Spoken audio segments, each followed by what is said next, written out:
all going to have to wait. It is.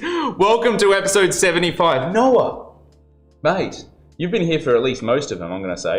I'm going to say about 40. Yeah, well, maybe a bit. Really, probably touch more than that. Maybe the last 4 or 5 weeks. It's 3/4 of a century, mate. Yeah. We've spent a bit of time. We've got to raise the bat. We've got to raise the bat at that point. Guys, welcome back to episode 75, The Happy Hour, Wine for the People, the only show left on the internet where we don't take ourselves as much as seriously as the wines, and it's probably arguable that we even take the wine seriously at all. But tonight we have probably one of and we've had a fair few guests as well, say 40 or 50 or so guests, but very few sort of make me as excited to introduce you to this particular individual who, like prior to doing what they're doing now, and we'll really delve into that, one of Australia's foremost winemakers, one of the most exciting winemakers behind, a brand that's no longer with us, but we're very excited to see its reincarnation in a different format. And of course, we're talking about Rose Kentish. Thank you so much for joining us. It's a pleasure. So first and foremost, would you like some wine? Yes, please. We got to definitely have wine on the show. I think if it's called Wine for the People, I think wine's mandatory. So Rose, tell us what keeps you busy these days? Because you've got a few. You're juggling more balls in the air than I am. I don't know if that's possible actually. Other than 4 children. Jeez. What? I know, sucker for punishment. Well done. Yeah. I'm kept very busy and very much South Australian grounded at the moment with Sparkke. So the Sparkke Change Beverage company, and we have a fantastic brew pub in the CBD, Sparkke at the Whitmore. One of the most exciting ones as well. Like it's Adelaide does pubs. I can say, that was something that was quite new to me when I moved here. Yeah. Was that how well Adelaide does pubs? Brisbane, where I'm from, is quite spread out. Yeah. Okay. But when that opened up, I tell you what, I just openly say it. It was a bit of a shithole before you guys took hold of it. Yeah, it was a titty bar. It was. It was. I didn't know that. I'm so sorry. Sorry if No, this is an adult show, so we've had way worse sit on here. That's fantastic. Okay, but I had no idea, because what you're doing there is utterly amazing. Yeah. What an amazing turnaround. Appropriate. That's contrast. Yeah, That's so good. We wanted to turn it into a place that felt really empowering generally, really inclusive, really attractive to a diverse audience.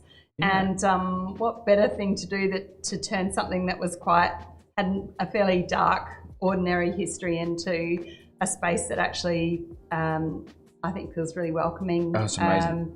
We brought in Troppo Architects. We were originally going to rent it and just pull up the carpets and give it a really good clean and a lot of paint. A lot of good disinfectant job. But you didn't do that. You did a real different thing. We did it a really back-ended way where we just fell in love with the place. The more we uncovered the history, the more we realised we wanted to be in the CBD with the people. And Sparkke's very much a brand for the people. It's really wanting to spark conversation and kind of bring people to life. And totally, we just wanted to definitely be in a situation where we built our own brewery, but then having a pub, bursting the walls open, building it, creating this massive rooftop bar, having awesome food, making beers in the pub and then pulling them across at the bar. So you're like, that this here is made there. Exactly, and having a chance for makers, particularly female makers, because as a winemaker, I didn't understand that we're a shrinking. It's amazing. No, it is. Makers, it's quite significant. So, 5 years ago, I won an award as an Australian female winemaker, and I had never really identified as a female winemaker, just a winemaker.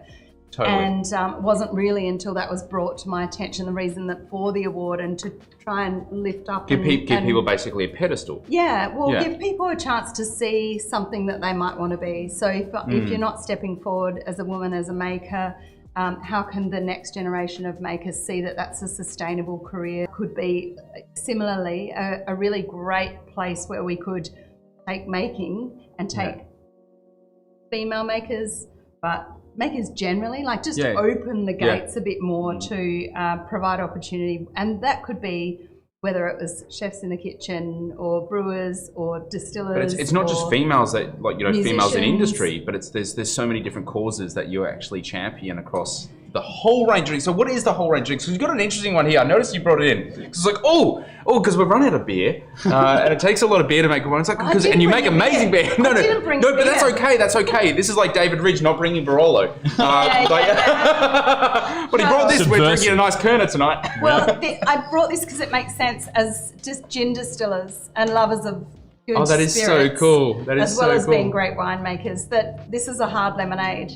And it's citrus and champagne yeast, so it's a real nod to winemaking. That's so cool. And super dry, really, really, unfiltered, just really delicious old school lemonade. But with gin, if you use it as a So it's got gin in it? No, you add it to gin. Oh, So it makes a good mixer because it's brewed. Fun. It's brewed. Yeah, right. It's not got spirit Spirit, added. So it's champagne yeast fermented. That's fermented through. Yeah. And can we just open? Yeah, Okay, go I'm ahead. gonna do something that I'm gonna ASMR, bit of this ASMR is going on. ASMR right here. Nice. Everyone at home's gonna really enjoy that. ASMR. I have no idea what it actually stands. I don't know what it really stands for, but it's basically it's not really naughty. It's basically all these really good sounding audios, like in filmed at really high fidelity that you can really enjoy hearing, like opening a pack of crisps or something. Is like it like grab and play? You can actually record that and plug that in. So ASMR is a something feeling like of that, well-being yeah. combined with a tingling sensation in the scalp and down the back of the neck, is experienced by some people in response to specific gentle stimulus, often a particular sound. ASMR is triggered by things like whispering voices, paper tearing, and a scalp massage. or tinny being cracked. A tinny being cracked. There you That go. is, it potentially. I've actually, admittedly, never known the meaning of ASMR, and I actually hope it doesn't. It's not like an acronym for something really inappropriate, and I'm so sorry if it is, because I just googled ASMR, and then there's a lot of not nice things coming up on Google right now, which but it was more about the appreciation of the sound of cracking a tinny. Yes. That was the intent. Yes. Okay. Very good. Oh, wow. So instead of tonic or soda, to a gin. Hard lemonade. Hard lemonade. Oh, that sounds like summer. Yeah. Oh, wow. Yeah, nice. It's a big deal. It's a big deal in the States. It was a big deal in Adelaide.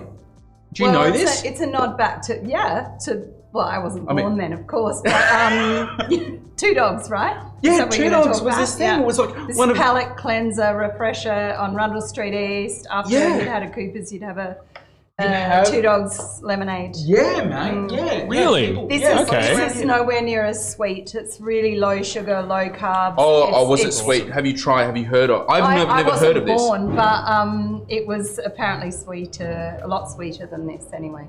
I was born, but not drinking age anyway. No, I'd never heard of it before. Yeah. It wasn't a really big deal in Queensland, where we were still just on rum and cokes. We still are, in fact. Yeah. Black rats. Black rats. Jumping straight to the comments, Justin Hess, well done for being the first one chiming in 8 seconds prior to Kerry. That's absolutely incredible, and thank you so much for the well wishes for the 75 episodes. I feel actually quite quite stoked to have gotten this far. It's, if you ask Laura, I typically wouldn't have made it this far. It's something about commitments and everything like that. Yeah. But maybe we shouldn't go there. Maybe we shouldn't go there. But it's a lot of talking, so. It's a lot of skills talking. at that. It's a Mother's Day package. So tell us, how did you? Because you came into winemaking, how? I was 26, so it wasn't the first thing I started doing. I always loved drinking, smelling, being around. I grew up on a farm, grew up near Coonawarra in the southeast in South Australia, but not from great growing winemaking family, but surrounded by it, and have people in my greater family that are in the industry. And I actually came into it through by being talked into it in the middle of the night by my husband. All right. So his parents owned a vineyard in McLaren Vale called Eulathorne, and it was on the market. And we had I was 26. We had a 18-month-old baby, And he woke me up in the middle of the night and said, I've had a really good idea. He's a painter, an artist, a dreamer. Yeah. And he woke me up in the night and said, I've had a really great idea. You're from the land. I lived in my teenage years on this vineyard. We agree we know nothing about winemaking and grape growing, but you're deeply passionate as a maker. I was always making stuff, food, I don't know, craft projects, like whatever. I was just really keen to express myself through putting things together. Deeply interested in flavour and fragrance as well, and that'll play a part. It is already playing a part and will continue to do so. And so he said, we should buy this vineyard from my parents. It's on the market. Yeah. Why not? Totally, yeah. Why not accept the massive overdraft? And owning a vineyard is extraordinary amount of expensive. work. Yeah. And it was really run down. It was a beautiful old vineyard. It was a lot of the fruit went to Penfolds for Grange and also into Wirra and. So we're not talking like when you're like, it's a really rundown vineyard, but we're talking a vineyard of provenance. A vineyard of provenance, just not tender loving care. And sometimes you got to, be cutting that fine line of how much care that you give things because you can make it go the other way where it's not running that fine line where you get the balance. Totally. And then the vine pushes through and actually delivers something extraordinary. So it's learning how to do that. For people chiming in at home, and I think it's just a fun little segue here. Again, I like to throw this up every now and then because we have a myriad of different sort of people that chime in that are both either wine professionals or literally just having a knockoff. Sure. And interested in wine. Sure. We have something called Get Basic. And we're gonna get a little bit basic because actually, something that is actually really quite interesting because vines in their process of giving fruit are actually in the process of dying. That is literally they're trying to reproduce themselves. Mm-hmm. And that's like if you do give something. I hadn't thought about it as dying. I think more about it as like shutting down. Okay, but they will come again. They will come won't again. Necessarily die, they're used to it. Down. And this came about. This sort of I went deep into the AWRI studies, and because my father lives in Thailand, and he tried growing vines, and he goes, they just wouldn't give fruit. They just kept growing. Damn things keep growing. And they're growing over everything because that's too what much water, too much sunshine, too much love. Exactly. Yeah. And they're designed. Vines are designed literally to grow up over the structure of other things, and I guess exploit the height and structure of another tree to be able to get the sunlight. Sure. And then when it starts to struggle a little bit, it's gonna produce this fruit, and when it struggles really well, then it's gonna really put a lot of energy into that fruit, ripen it up, get the sugars right, get the skins really nice and rich and dark in the case of red grapes, and get birds to come and pick it. And in fact, it will actually, and studies have been done. This is even cooler, and I think this is next level stuff. This is next level stuff. Most people at home aren't going to care about this, but even when a vine is flowering, if it's struggling, it will put even more energy into being able to put energy into flowers, to be able to get more pollen, that would get more bees, which inherently gets more seeds. I was involved in an amazing study at the University of Adelaide where we actually greenhoused an entire row of vines and injected it with millions of bees. Yeah. To force, because a berry, and that's one of the things I'm sure obviously being a viticulturalist, walking through a vineyard and chewing through and actually seeing how many seeds to see the pollination rate. And it can have 4 seeds. And you're always like, when everything is 4 seeds, you're like, damn, pollination was good this year. And in fact, a vine will put even more energy into a berry that has 4 seeds than one that is adjacent to it that has 2 seeds. Yep. It's actually smart enough to do that. And it's smart enough to think ahead to the next season, so it's already doing things in this season and set up for next buds, season. like having tertiary buds, secondary buds, which is the issue with, we talk about like the 2011 vintage, how wet it was, and then 2012, and everyone's like, great vintage, amazing vintage. I'm like, not for growers. Yes. It sucked for growers. They got paid a little bit more, but not proportionally to the yield loss, courtesy of the lack of energy in 2011 and being able to build energy to secondary and tertiary buds to be able to get, more growth. But it is one of those things, talking about get basic. Yeah. You need to make a vine struggle. Yes. And it's hard. How do you like? Well, you're a curator in that moment, aren't you? You're just moving through the season and you know what levers you've got. You know how to Yeah. work to keep that on that fine balance between having to push and work a bit harder to bring that extraordinary flavour, colour, thickness of skin. It's how much you control, how many leaves you've got, how much you control, how much undervine. It's very pliable, isn't it? It's like there's you're like a lots of shepherd. levers. Oh yeah, Shepherd it's so incredibly pliable, and I like you're talking about getting on a massive overdraft for the vineyard. We tried buying a vineyard, we can't afford one. Yeah. It's and not only to get one, but to run one. Yeah. It's sort of like buying an airplane. Hey, Well, it felt like a good idea at the time. Felt like a good idea at the time. I got this Maintenance plane. costs Oh no, really drove you I got to buy under. fuel. That's the thing that really killed you.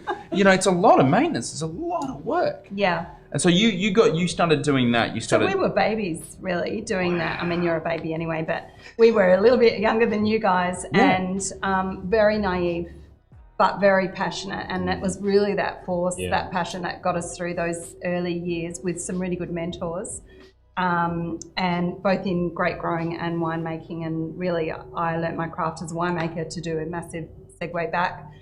Under some great mentorship, and learnt very much in like an old European tradition where you just learn while you're in the cellar, while you're in the winery, while you've got hands on. And sure. My husband used to say a lot about that he was making the wine in the vineyard because he was the one basically setting me up with this beautiful fruit, and all I had to do was manage that through the fermentation process, etc., etc. Great wines made. So we kind of really worked together a lot. I mean, I definitely helped him in the vineyard, but that idea, and I always still now, whether I'm in the south of France or here, I'm in the vineyard more than I'm in the winery, because the decisions you make, and this is across produce, this is across everything, fruit, whatever you're working with, it's at the point in like where it's been grown, and the decision as to when to pick based on acidity, sweetness, flavour, what's going on at that point when you're walking through a vineyard or an orchard or whatever, and you're making decisions based on what's going on in your mouth and your whole olfactory system. But there's more than that. There's visually as well. There's like there is a holistic thing when you walk through a vineyard and you're like,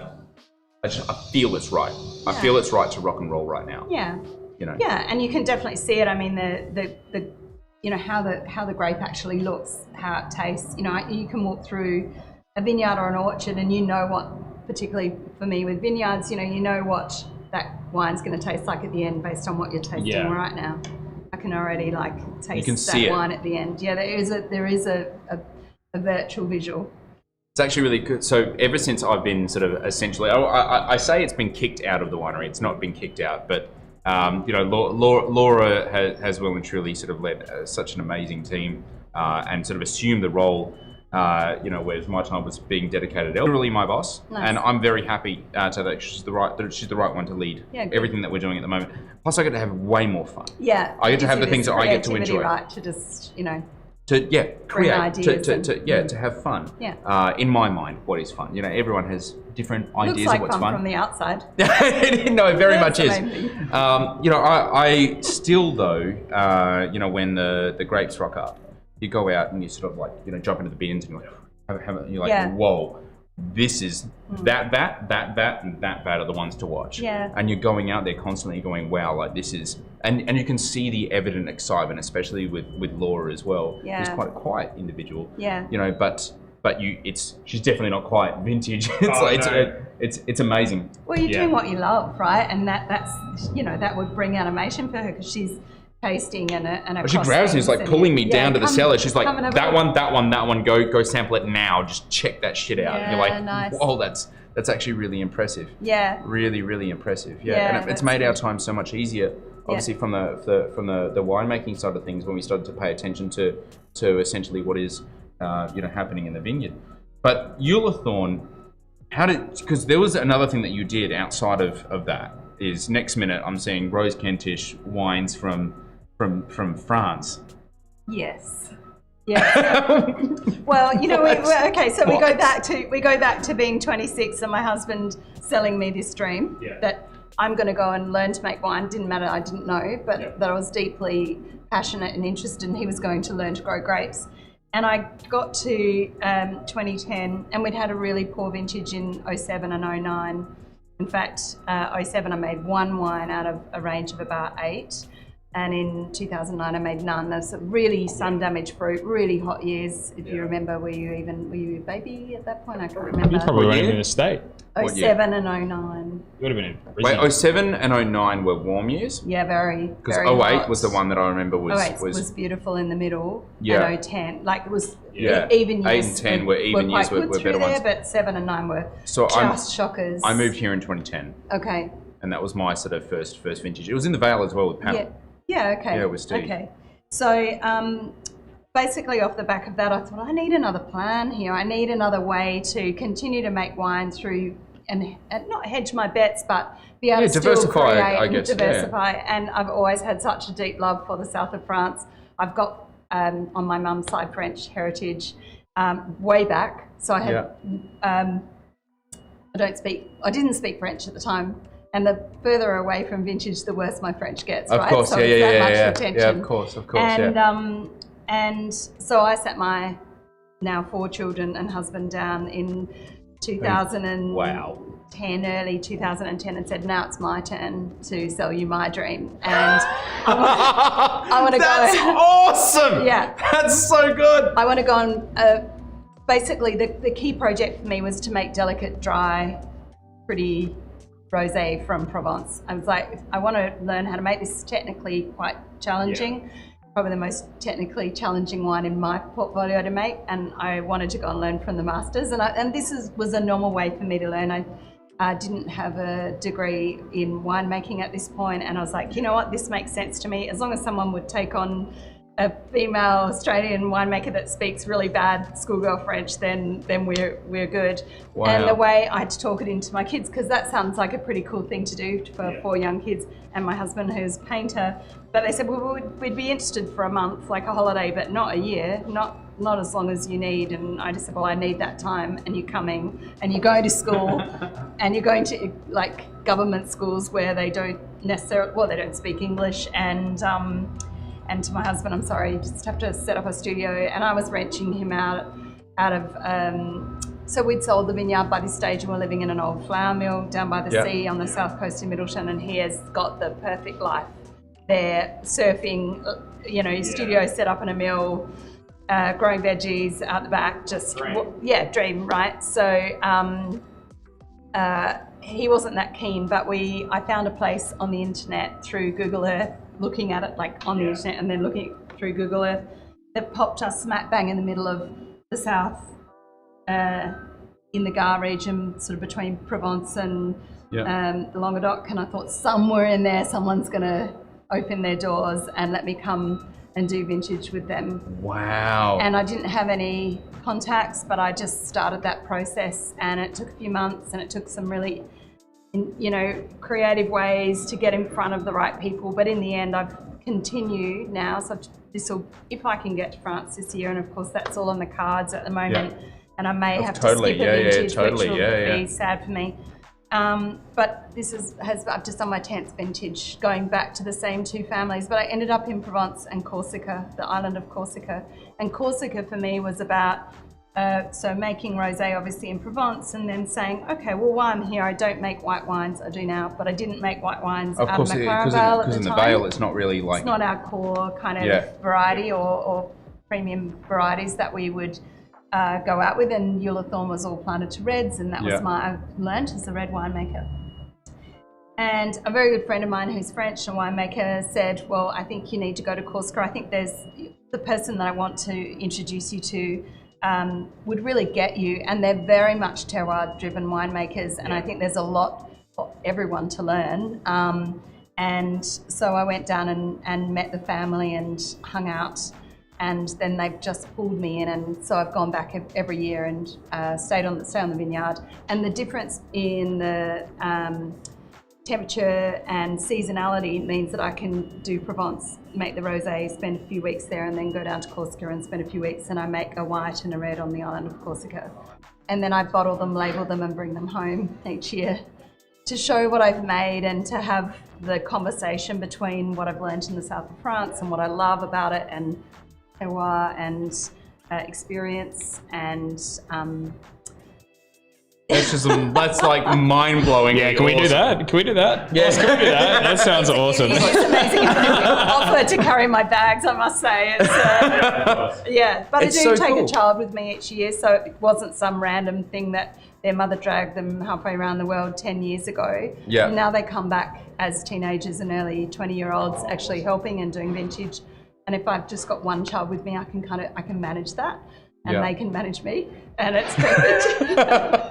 So that's my winemaking. And that's continuing now. Like, so I Ullathorne itself haven't skipped a beat. isn't really like a thing. I don't have anything to do with the Ullathorne. Ullathorne anymore, but you've got No. Rose Kentish wines. Yes. Which is really good to see, like that sort of continuation of, you know, some of the, and you were already doing some really sort of, I would just say, meaningful, sort of soulful work with Ullathorne with, I think it was Donor. Yeah. Wasn't it? Yeah, Like, you were already- perhaps you got a good memory. Yeah, Yeah. so that was the beginning of really feeling like a bit like I wanted to, in a meaningful way, work with my community, the people I was making wine for to enjoy and drink, that we could collectively contribute to social change. So I started with the everyday sort of wines in my range was basically I created these very accessible, both flavour-wise and price-wise, so people could grab and drink and enjoy, but know that they were contributing forward to social change. So I used to make a major donation every year to Oz Harvest was my choice. And then it was a combination, I guess, of getting a feel. Well, it was really interesting because there's a real difficulty in some of the charities wanting to take money from alcohol.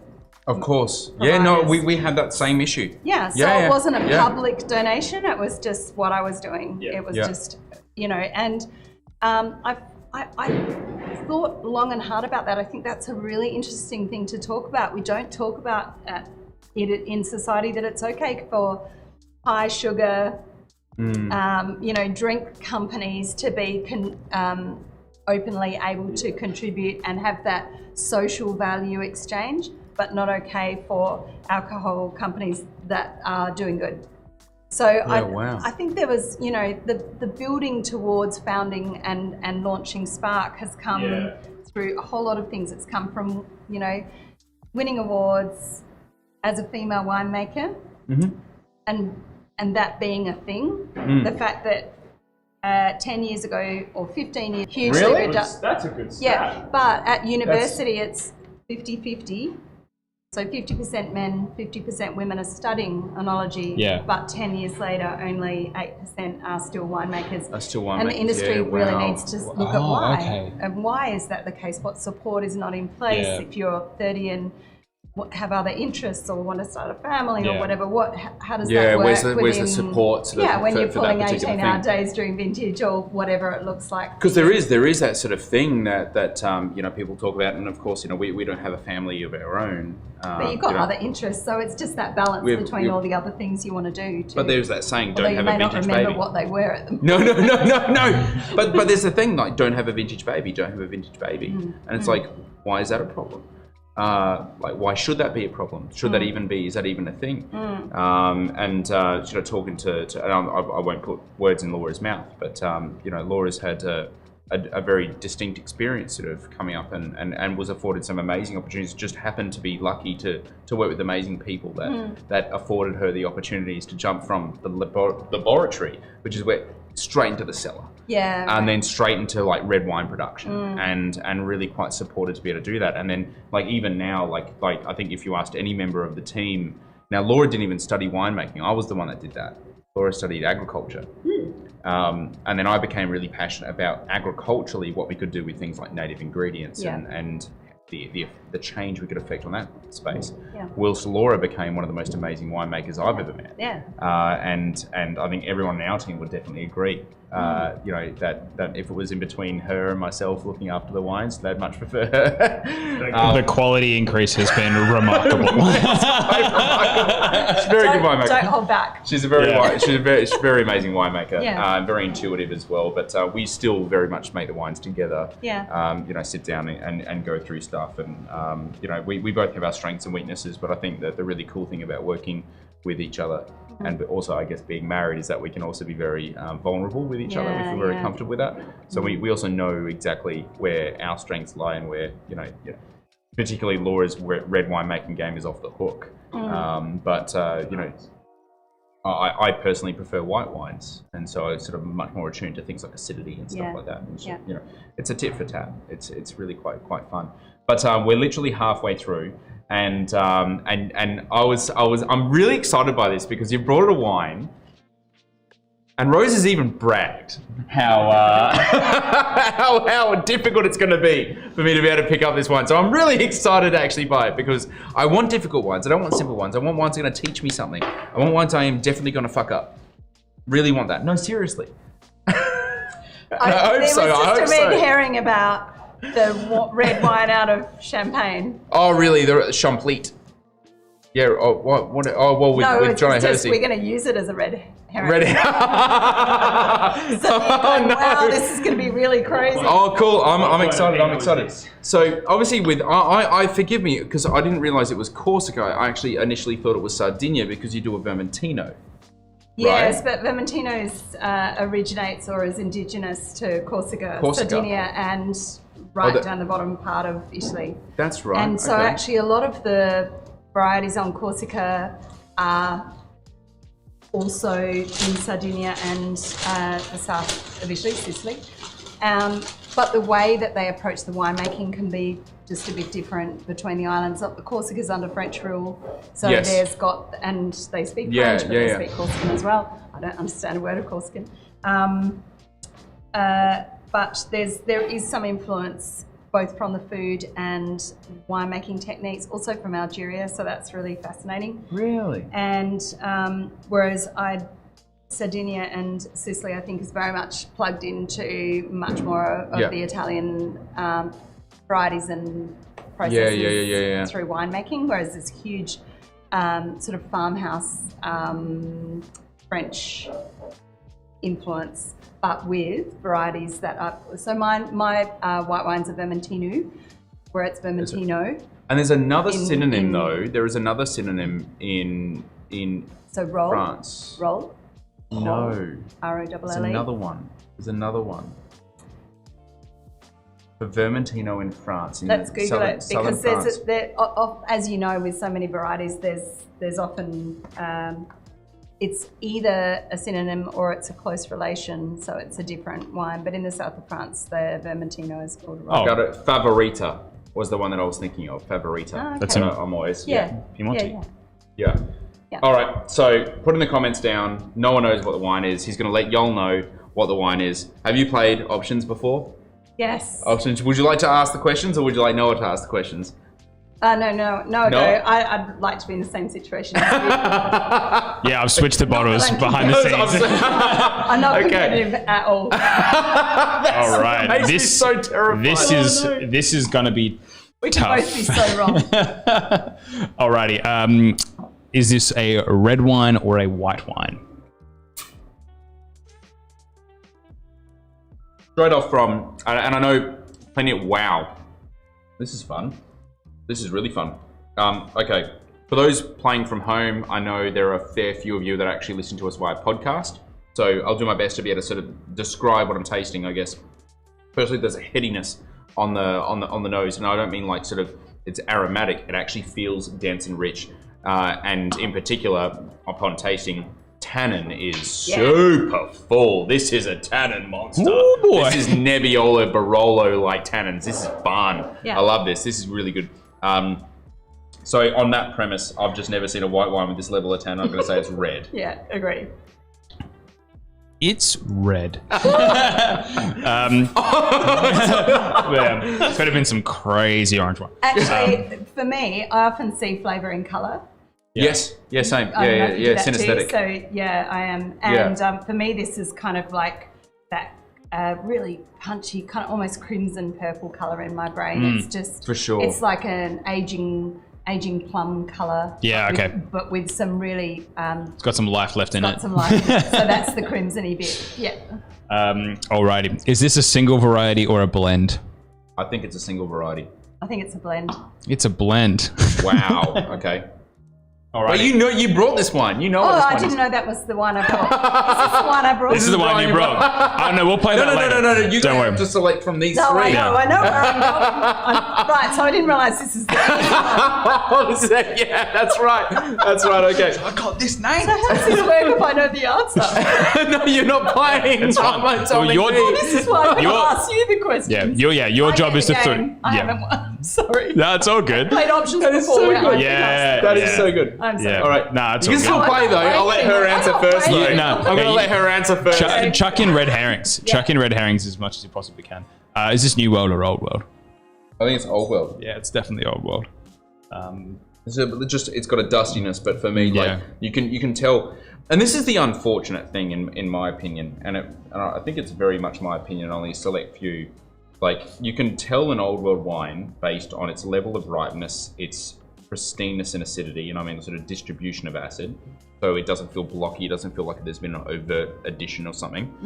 So there's like a complexity of acidity. But then the tannins on this, tannins are the things that give New World wines away often, because they're, like if you want big tannin, quite often it's either overtly added, it comes out of oak, an overt use of it, or it is green tannins. Getting tannin ripeness, there's a different level of this phenolic ripeness.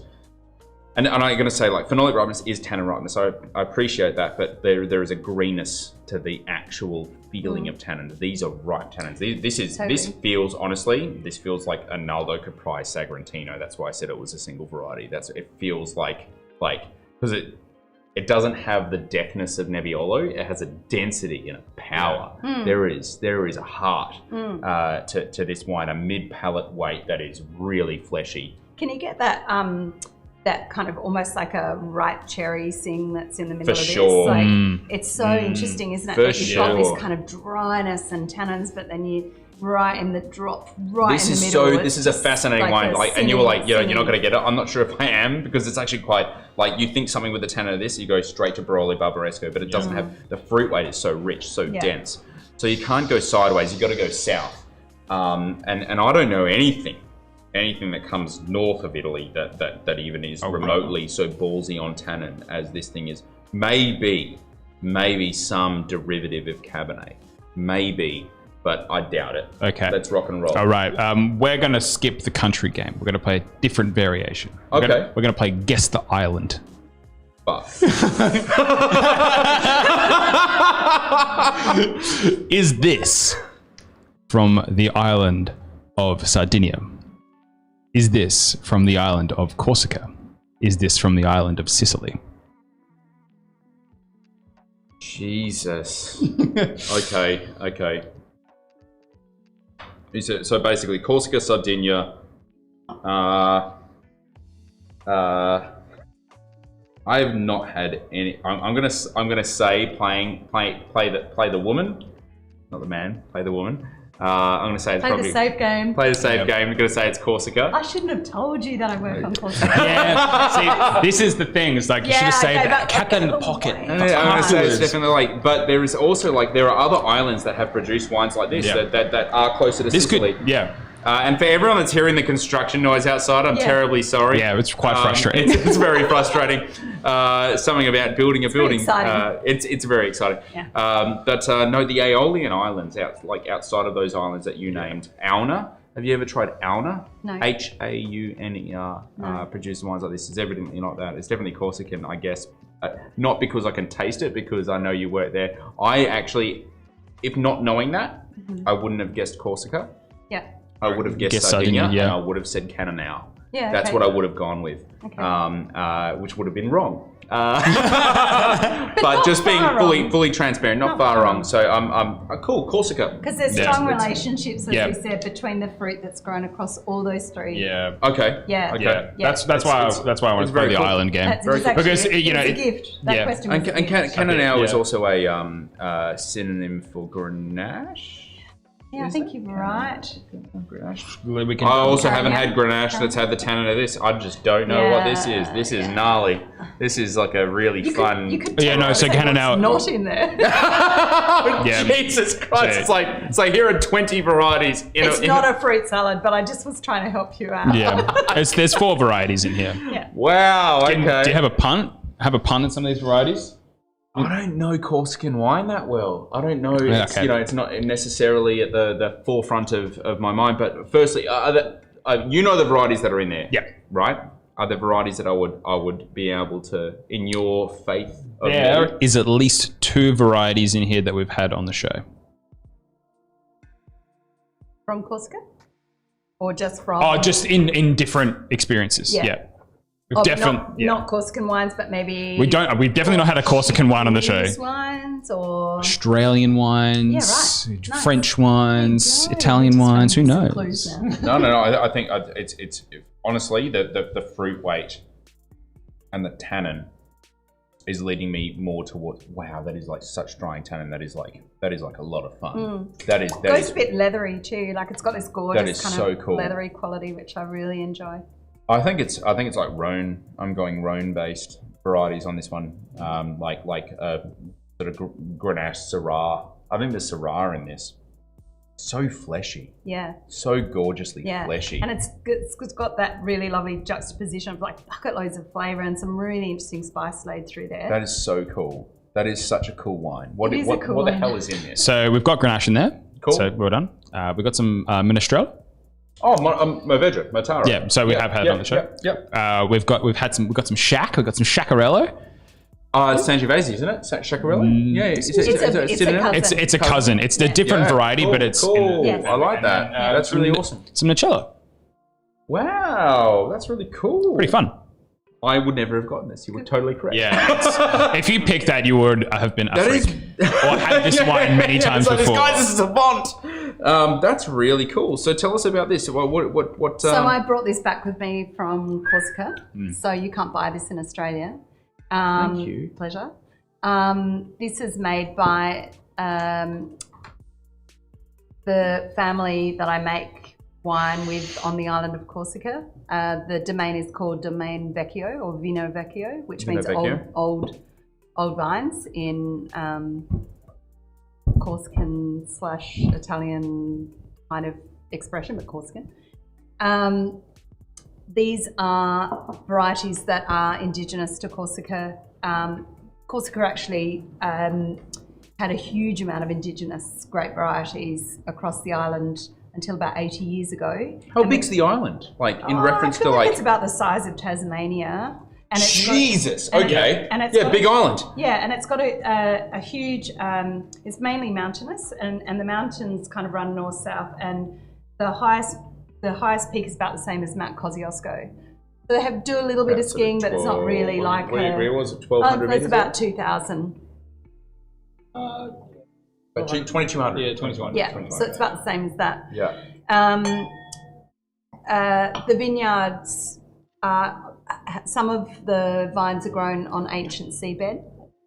So literally sand, fossils, oyster shell, and then move up into the base. So they're in the base of the mountains and they go up into more deep alluvial soil where a lot more of the maki, the wild herbs grow through, and we actually use that to our advantage because there's a feeling of the flavours from the wild fennel, the lavender, the wild thyme, the oils from that coming through the roots and through the air into the vineyards, into the fruit that's grown through there. This is a really.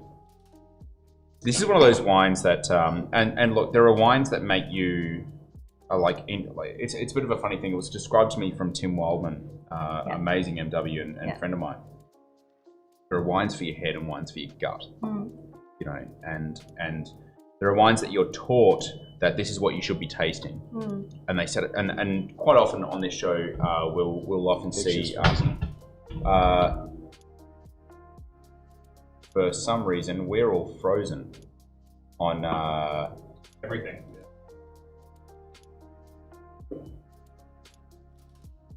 Sorry, at home.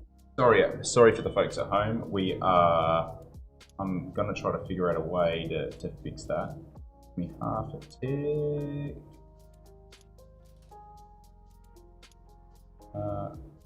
You just turn the camera off for a second. On the other side.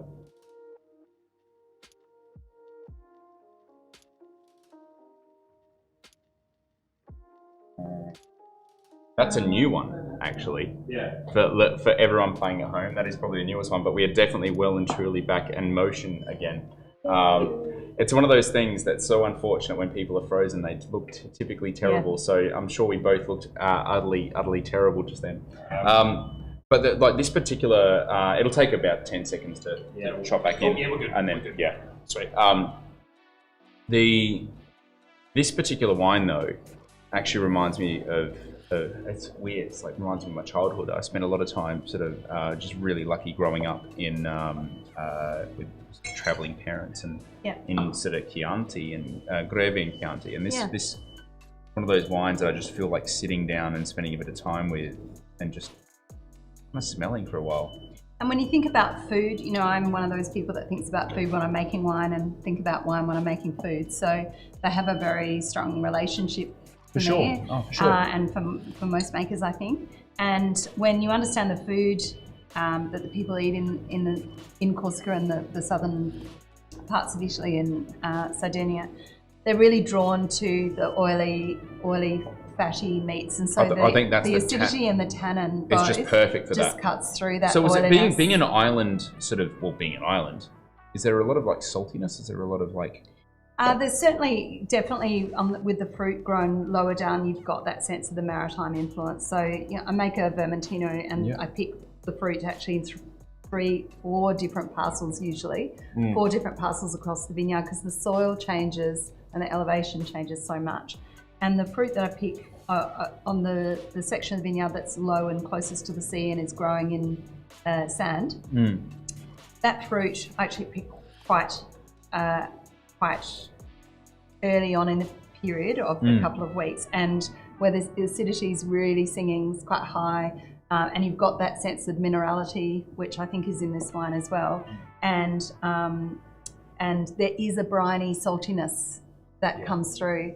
And I think that just makes the cherries in that really, the saltiness, that sort of brininess makes those cherries sing. It really like helps. cranberries. It's like cranberries. Because of the sour, because of the tannin influence, I think, absolutely. as well. That is it's We so love lifted. salty wines in the show as well. Yeah. In fact, from Big fans. 2017 vintage, this wine is remarkably fresh.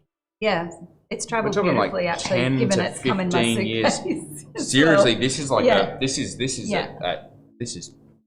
is really young. Yeah. The oak actually comes from the mainland, from the Rhone. So the Cooper is a favourite Cooper that they've worked with for a long time, and then they bring the oak down. So I definitely think that there's the finer French oak tannins. There's a particular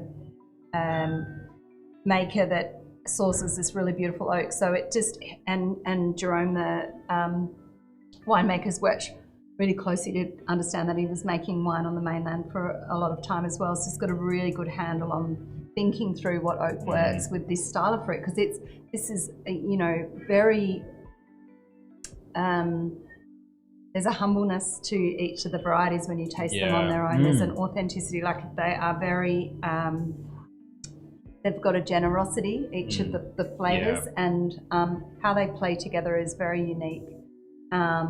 I think, and I make my own version of what I call a rare red, and it's from Corsica. So I work beside him and I do my own assemblage. So that's really cool. Very cool. And that, I found that quite challenging to think about 10 years ago, because it's like, who am I, this Australian coming to the island and interpreting those varieties? But I was so excited to work with varieties I'd never touched before. I don't have Grenache in mind, but because I have played with that here, I was more excited by it's an intentional thing. Yeah, so no Grenache. Clarabelle Grenache. Yeah, it's one of my favourite things. Agreed. So, that playfulness that we have by working together, a new world head and an old world head, what we've learnt, the exchange of ideas, the respect, mutual respect, has been a really amazing 10-year journey. And that's partly also why I love to bring home what I've made on a very slow ship home every year because I fly home and get on with things, and it just And actually, it's not till the next year that I go back and do vintage that I blend the red of the previous year. Cool. Yeah, it's a pretty cool sort of timing thing as well. Yeah, it is. It works perfectly. Well, we're not going to let you leave without trying your hand at the game yourself. Right. We have 3 sort of wrapped up bottles here. Usually we have like a myriad, but obviously with the new set, we've only got 3. And we've got, I think, a couple down there. If those don't satisfy you, I won't know, will I? Oh, neither do I, to be honest. Okay. Take your pick, and Noah's going to open them up, find out what they are, let people know, and we're going to try to guess. This time I will let people know because I forgot to let everyone know about that one. So, okay. It's your choice. So do I literally just grab one of those? Any one of those? Do you think my mind's playing games because I'm like, did he put that one there because it's closer? Honestly, I shit you not. I don't know what they are. I'm pretty anally retentive when it comes to this. Just going to grab the closest one. Yeah, sure. Yeah. Heavy bottle. It's always a good option for a guest to just choose the heaviest bottle because that generally indicates quality. Do you mind if I didn't lift the bottles. I just held the neck. We've got a immediate clue. Immediate clue. It is under a sparkling cork, and Noah is revealing that to us, so we know. I think we might have guessed that more in more ASMR. Yeah, I think so. Yeah. Oh. Ooh. How was that for ASMR? So what's a better noise for those playing at home? Is it the cracking of a tinny, or is it the popping of a sparkling wine cork? I want to know, what do you guys prefer? Well, the way you correctly open a bottle of sparkling wine is you're supposed to have as little sound as possible. So yeah, so I did it wrong. Sorry, everyone. I'm sorry for you guys. There we go. Drink it. Thank you. All right. Well, it's definitely sparkling. But is it white or is it red? It's definitely white. It's white with just the tiniest dash of red. The leftovers from the last one. Very good. The popping of a cork. We have a lot of wine lovers here. Okay. More celebratory. Right. It depends what you celebrate. Oh gosh, that sound of a ch on a hot day, it's really hard to get past those. After a game of footy, there's something that you are celebrating. We definitely have that going on. Yeah. And I often find at vintage, one of my favourite things at about 4 o'clock is to have a beer. It's hot and been working physically really hard. 4 o'clock's pretty. Mowing the really lawn. Dehydrated. Like, what do you have after you finish mowing the lawn? That's a celebration. Tom Collins. Right? Tom Collins. Wow. I want your life. Yeah, that's too good. Subon, cork popping. Bronwyn Star, cork popping. Ruth Neves. Don't make me choose. Laura, tough choice, sparkling cork for sure. We have a lot of cork dorks at home, and I account myself amongst them. If I could have the popping of a cork when I finish mowing the lawn, I think that would be a fantastic lifestyle. Mm-hmm. All right, so Noah. Yes. Let's. Who mows the lawn? I don't know, Kerry, but evidently you do. I was going to say the same thing, Kerry. It's not on my to-do list. That's right. I don't have a lawn to mow. Do love that cold, interesting beer though. Oh yeah, like a cold sour would be nice. Cold farmhouse ale. I'm warming to them. Grassy. Something grassy. Pilsner. Something like that. Anyway, wine. All right, that's what is this? It's white or red wine? It is white wine.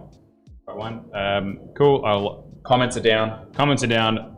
Posting now. Justin, don't. Justin's the gamekeeper. The gamekeeper. Oh, is he telling you? Yeah. Oh no. He told me. It's just like, no. What wine is it for that one? I didn't post it, so I better. Yeah. We didn't post it. So it's amazing wine. Is this New World or Old World?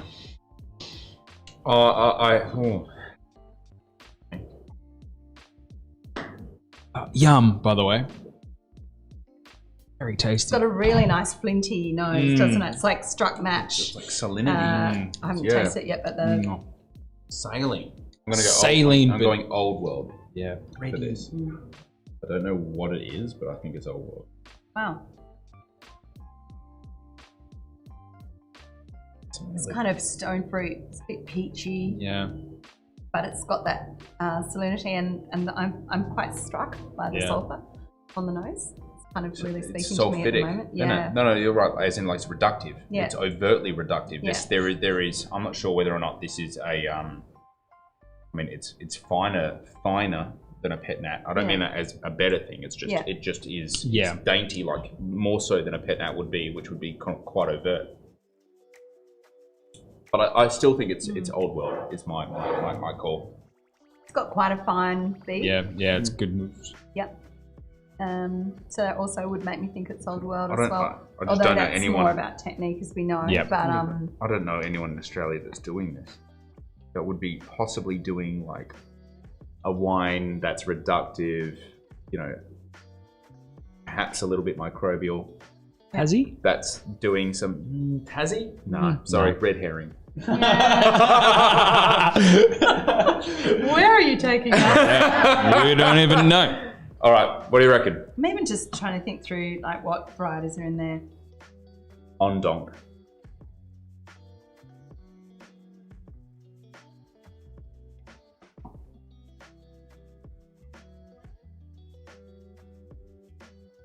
We have 2 minutes. Because we've guessed it white, can we put it in the glass? Yeah, sure. absolutely. Just Are you guys running low? Do you need top ups? I will need. It has got a little bit of leftover red from the.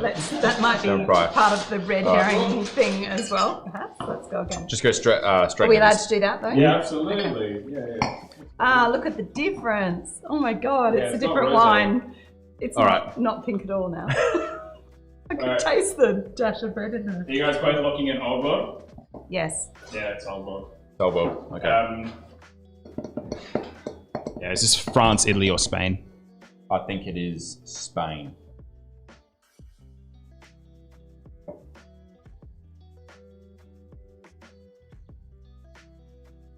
I think it's Italian.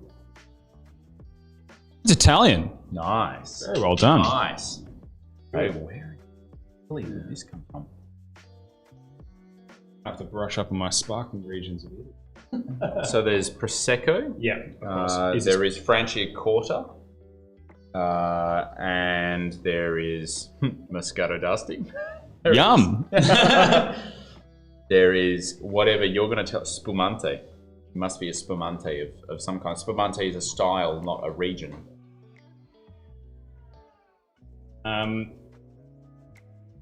Definitely a lack in my knowledge, right? Or are we on the Isle of Sicily? Oh, it's got to be Sicily. It's so Wow. uncouth. It's so uncouth. Yeah. I like Someone- the idea that it's Sicilian. I love the idea. It's like a sparkling Catarato or something. Yeah. Like a sparkling Britannico or something. That's really cool. I like this wine. I'm into it. I'm down. It's delicious. I'm down for Funky Town. This is cool. I'm all right with a bit of reduction What if it about comes the- from Sicily. What about oak? Yeah, what's the contact? And there's definitely skin contact. Like There's it's lees got- contact. yeah. There's Yeah, like there's there's a plenty of leesiness lees. to Yeah, this. there is a It's- laziness and maybe some sort of extended maceration time. There's just Yeah, when you honestly, say laziness, are you thinking like lee stirring or No, that more complex you about get that? between lees and like tartaric, like not tartaric acid, but like acid dropout. So it's like, honestly, I see this in a lot of Adelaide Hills Chardonnay, which I would term a warmer climate for Chardonnay. Yeah. I'm not saying that Adelaide Hills is warm, but I mean, in reference, it's warmer than most. This has got a body of Chardonnay. This you- has got a very and- Chardonnay-esque and- kind of body to it. And where would Chardonnay come from in Italy, if not from Sicily? It's not from Asti.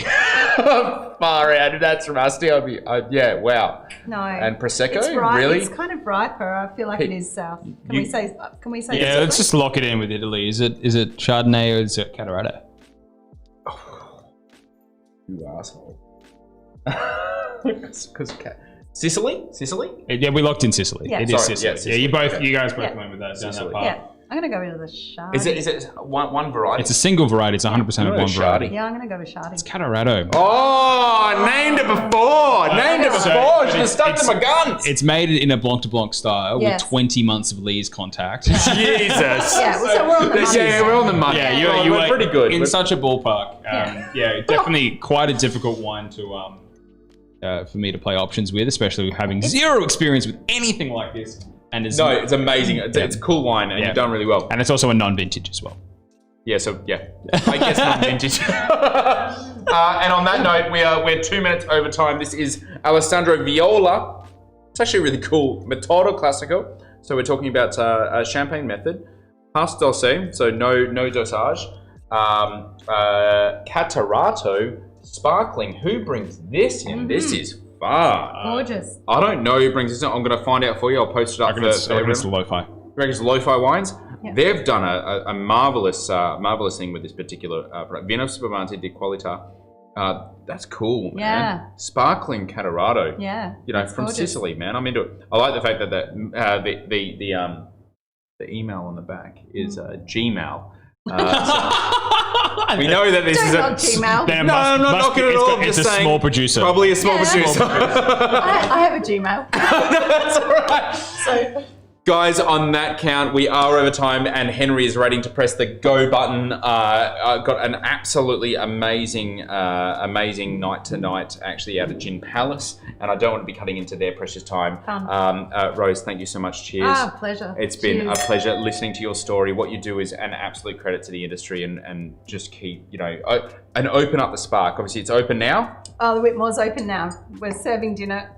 Probably right about now. Right about now. So guys, if you're Adelaideans, get your bum out to Sparkke at Whitmore, and all of Rose's wines, as well as Spark. If you want to learn a little bit more about the really great work they're doing, is actually linked into the description above. So jump straight to their website, because seriously, some of the stuff it makes me sort of tremor with the amount of work that goes into just the sheer consideration behind the products is absolutely critical. And I would hazard a guess that. Not even hazard a guess, I'd say with a lot of confidence there's no one else doing what they're doing in the industry. So it's a credit to you. Thank you so much. Thanks for having me. And Noah, thank you. Thanks, Noah. You're welcome. Captain Noah. Guys, steward. Cheers. We'll see you tomorrow night, same time. We have Lena Berry. But for now, enjoy Henry Hammersley and Gin Palace. Cheers. Cheers.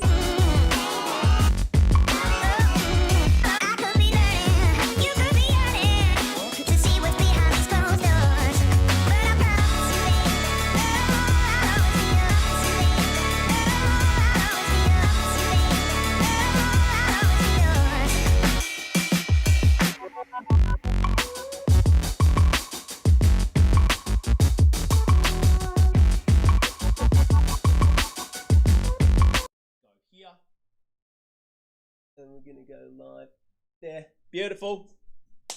Oh, welcome. Here we are at the one, the only, my God, it's Gin Palace. It's so good to be back home. Deandra, thank you. Thank you for joining me this evening. If you've never been to Gin Palace before, well, my God, get your towel ready, because it's insane. I would probably say it's the mecca of gin. We were the first ever dedicated gin bar in Australia. We're the oldest cocktail bar in Melbourne. Yeah.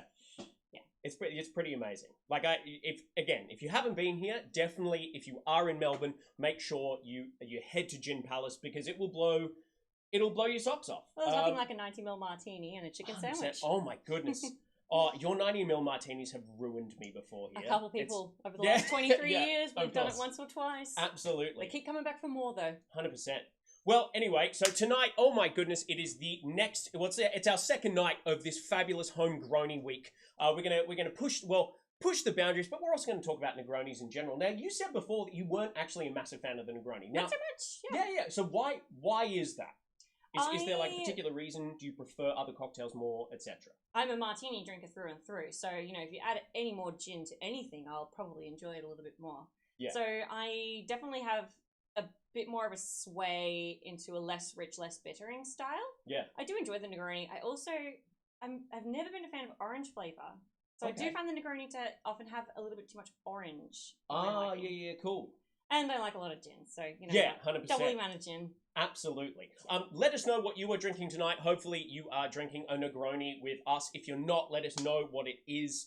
Let's start with the drink. Yeah, let's start with absolutely. the drink. That sounds good Can to we me. start with yours, because yours is like it's like clean cut. It's classic. I've got two like riffs Yeah. on a Negroni. Let's just start clean and classic. Okay. Tell me what you're making. Well, I'm going to go somewhat classic, I suppose. So we're going to Yeah. do what's called the mistaken Negroni, the Spagliato. Spagliato literally means mistake in Italian. So basically the story goes was that an Italian bartender was blah, blah, blah, very green, we've all been there, making a Negroni, accidentally somehow managed to grab a bottle of sparkling wine. I swear it was an accident. Yeah, for sure. And ended up pouring that instead of the gin, so he made a Spagliato. Awesome. We're going to do a bit of a cheeky version, the Turbo Royale Spagliato. Okay. so it's got a bit of gin in there. Okay, yeah, cool. Yeah, that's awesome. That's fantastic. Always. Yeah, terrific. Good. So we're going to do Maiden Eye. Yep. Which is lovely, Australian, classic, really light. I feel like with this vermouth, you don't want to overwhelm the sparkling wine. So you don't want to go too intense, too bitter, too bold on the gin, the vermouth, or the bittering agent. Yeah, for real. Especially if you're going to have like a light style sparkling wine. We're doing Italian sparkling wine today. Yeah. It's always good. Yeah, we've got a Prosecco for this. But it's from the King Valley, though. So it is That's Australian. right. Yeah. But it's Italian style, so it's a lighter Yeah, style. Great. 100%. And we're going to do... Okay, Okay, perfect. there we go. Thank you. Epic. Jess has just said, looking schmick. I don't know. It's blurted out the word. It's blurted out because this has like censoring software. So I don't know what you said, Jess. But thank you. I presume she said that we're looking good. Schmick is Schmick. usually what she would say. Yeah, awesome. Hells yeah.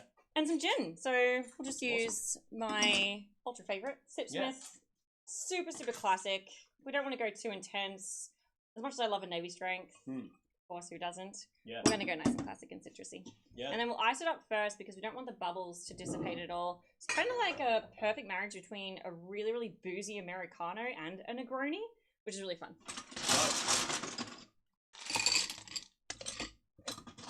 Hells yeah. So is this your like favorite type of your like? I mean, this is like a turbocharged Spagliato. Yeah, definitely. So if like gun to your head, you had to pick a Negroni, is this what you go for? 100%. I am Yeah. a wine fiend as much as I am a gin fiend. So Yeah. absolutely. You were talking before, and you were like, you were talking about reductive qualities in Sicilian wine because Brendan was just trying to guess a wine. Yeah, and I you were really just like, enjoyed the chat with Brendan. yeah, that was great. That was insane. No, my background is in both gin and wine, so I love a little bit of a marriage of both. So we're just going to use the peel for this one, and we definitely do it before we put the sparkling wine in so as not to dissipate any of those beautiful bubbles. Yeah, cool. And we're going to discard this again. You don't want a whole lot of citrus notes from the orange in here. And then King Valley Prosecco. Yeah, hells yeah. Great.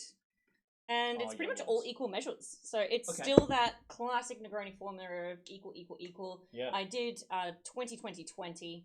Cool. Just to spice my life up, you know? Yeah. And Awesome. then, probably about 30 mils of Prosecco. Yeah, hells yeah. For you? Oh, for moi? For you? I'll make one for thank me. you so much. Yeah, please make one for yourself. Sounds My great. goodness. Yeah, well, I'm ready to dive into this. Yeah, as I said, guys, let us know what you are drinking. How is schmick a bad word? I have no idea. Kirsten, I have no idea how schmick is a bad word at all. Cheers to everyone at home. Well, I'll wait for you to you to have a drink. No, I'm going to. Come on, it's the right thing to do. I started off with champagne for the day, so Yeah. Oh, it can really? it can only basically be on par. Yeah, hells If I yeah. make it well. Well, that's fantastic. Are there any other Negroni like twists? And this is a question that I'm asking everyone. So first, we've got like this two-part question that I'm asking everyone this week. First of all, when was your Negroni cherry pop? Like, when did you have your very first Negroni, and what did you think? So it was actually, ironically, really late into my bartending game. Yeah. I was at Jim Palace. I started at Jim Palace in 2015. Yeah. And not too long after that, pretty much my favourite city bar, Union Electric, opened. Oh, yeah. So my first ever Negroni was, I think it was actually at the opening party of Union Electric. Wow. Okay. They had Negronis there for a welcome cocktail or something. I don't know why. Or maybe someone bought a round of Negronis. But I ended up with a Negroni in my hand. Yeah. So And what I did. What did you think of it? Like, I didn't absolute like honesty. it. No. Yeah, no, I didn't like it. In fairness, my first martini was made by my dear friend Hugh Leach, who Yes. actually helps out with Maiden Eye, Yeah. the Gin Company. He's owns on Marinette. Friday. Is Yeah, he? yeah, yeah. Oh, I love you, He's Hugh going to be Leach. on. Yes. So he's going to be on at the Bitters Lab this Friday. So we actually have Hugh. He will be in making weird Negronis with us. Fantastic. Yeah. Hugh Leach actually made my first ever martini. Wow. And it was really, really wet. It was like kind of a really old school style. So it was 2 parts gin to 1 part vermouth, of course. That means at Gin Palace, 60 mils of gin, 30 originals of vermouth. Yeah. With a twist, because most of the martinis that people have had, they find unapproachable because they're really too boozy. It's the same as the Negroni. They find it too boozy and unapproachable. So it is really nice to lighten up a little bit fresher with something like a Sbagliato. Yeah, for sure. Or perhaps even just making them a white Negroni or something with Aperol. Aperol works really well. If people 100%. do find Campari a little bit offensive, it's always good to try and convince them that Aperol's the way to go. Awesome. We always find Campari offensive, just saying. But that's because, you know, that's my personal opinion. I mean, Ochre is also very, very bitter. Yeah, it's very in bitter. terms of Oh, yeah, terms no, of it the is. bittering agents. And you were talking to me about this before. Well, cheers. Sorry, yeah, Cheers. cheers. Cheers to everyone at home. Cheers. Cheers to Jimmy, who's currently at 36,000 feet over Romania. That's awesome. Can I join you? That sounds amazing. Yeah, that sounds so good. Obviously, I didn't get the memo. Currently rocking the NWA shirt. That's sick. That's fantastic. The Negroni with Attitude shirt. I love it. Cheers to everyone at home. Cheers to the second day of Homegrowny Week. Cheers. Thank you again. Here we go. And it's good that we're calling it Homegrowny Week because I've always considered this place more of a home than my real home. I spend far more time here. Yeah, that's what you said. You actually were like, oh, I'm back at home as soon as you came in the bar. Yeah. It was so good. Back in my old uniform. Yeah. I just helped someone to the bathroom earlier for the first time they've been here. It was lovely. It was really lovely. That's epic. I love it. Now, I did have a second question for you. Yes. So, obviously, the first time you had the Negroni is like one of those things which is, I suppose, a hurdle in a bartender's career. It's like the first time you have a martini or something 100%, like that. yeah. Now, the second question I have is, has there ever been a Negroni twist or someone putting an extra dimension on the Negroni where you've been like, you know what, that's a damn good drink? Yeah, so the Sbagliato, that's Yeah. originally what I wanted to make. Because the Sbagliato was definitely something I enjoyed.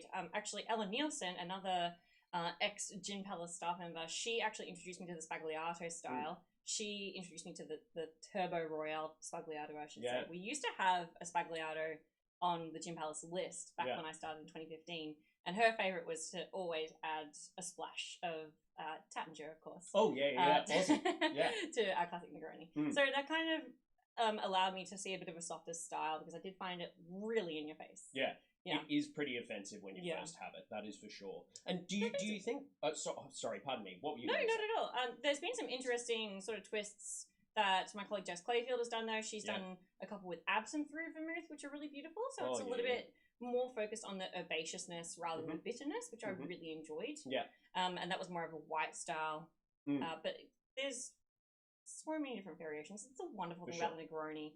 If someone's like, I don't like your classic Negroni, I'm like, great, I've got a million other styles. Yeah, 100%. And you can really play around and really like throw some cool stuff into the mix. Hello, Stuart. Hello, Emma. Hello, Katerina. Welcome. We are at Gin Palace this evening. If I started too quickly for everyone, and we are here with the fantastic Tiandra, who has already taken us through. This is can you repeat it? Is turbocharged? Yeah, it's Turbo Royale. Turbo Royale. Yeah, Turbo Royale Sbagliato. Awesome. A Turbo Royale Sbagliato, which is damn fine. My God, it's epic. It's really tasty. The Ochre really lifts it, actually. Yeah, it's pretty weird. Like, I think Ochre and wine are friends in that that way. Would you say with Unico Zello, for instance? Definitely. I mean, why would that be? No idea. I was going to get some Harvest Blanc de Blanc, but then you were like, let's keep it Italian. And I was like, all right. Simple and fresh is the way to go with the Sbagliato, because the whole idea about a Sbagliato is that it's meant to be a little bit softer, lighter, more Americano cocktail style. Yeah. For sure. Absolutely. And the original Negroni, so they say, was the Americano with, a small splash of soda. I was actually speaking to Luca from Campari Academy last night, and he was saying that the original Americano cocktail with the soda water was used in lieu of ice. A lot of people found ice very heinously expensive in the early 1900s. Yeah. So people would actually use some soda or anything that was lightly sparkled kept in the cellar, like wine or something like that, just to both mix it and give it some chill. Yeah, awesome. Which is really interesting. Because they never used to have ice, of course. Yeah. I mean, of course they had. It was very expensive. Yes, of course. Yeah, because, they didn't have refrigeration or freezers, which is a really important part of getting something cold. Exactly. Just in general. Hello, Paula, as well. Good to see you. Good to have you along for the ride. Well, how about I'll make you a second drink? Even though you're gonna, plow through that if you want to. You tease me. It's all right. I'll do it. Right. Let me switch spots with you, because I'm gonna make personally one of my favorite riffs on the Negroni, which is the coffee Negroni. Yes. It's been popularized definitely by Mr. Black. It was made first in 2017 from Simon Difford. Was actually the first guy who did it. and made this cocktail. Hello, Alessandro Forte. Cheers from Italy. How you doing, my man? Good to see you. So, this one we're going to stir this bad boy down because that's what you should do. Now, this one's a little bit twisted. Like I've added an extra little applewood twist on this because we are going to use the coral for this one because I just wanted a bit of saltiness in there. Yeah, we just tried it. It was really beautiful and soft. It still had a lot of those gorgeous orange aspects to it, but nice and salty. Yeah, 100%. And that car Australian number. Yeah, as you said before, it was like car color. It's not too salty. But it is, it's not like saline. Well, we were talking that there's so many salt bomb gins these days. Everyone's jumping on the savoury train. Yeah. This one's definitely true to still your Australian styles and your Australian botanicals and trying to champion those. Yeah. So it did still actually really taste like car colour. Yeah, awesome. Which was one of my favourite parts. I'll grab a G. Are there? Yes. Yep. Cool. Awesome. Sorry. Welcome to Green Bartending. I love it. Yeah, Green Bartending. Green Bartending 101. I've not been behind a bar in quite some time. How nice is it? Oh, it's so lovely, isn't it? It's so good. So we're going to need 30 mils of gin for this cocktail. I'm using the coral because I want a little bit of saltiness in there. And also a little bit of some ruby, like red fruit. You don't have to use coral.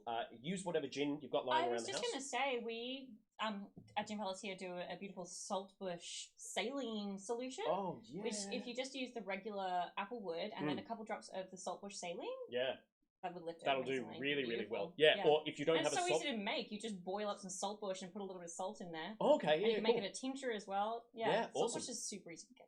Oh, yeah, it is. It's really, really easy to get. And you can... Just go to the Williamstown Beach.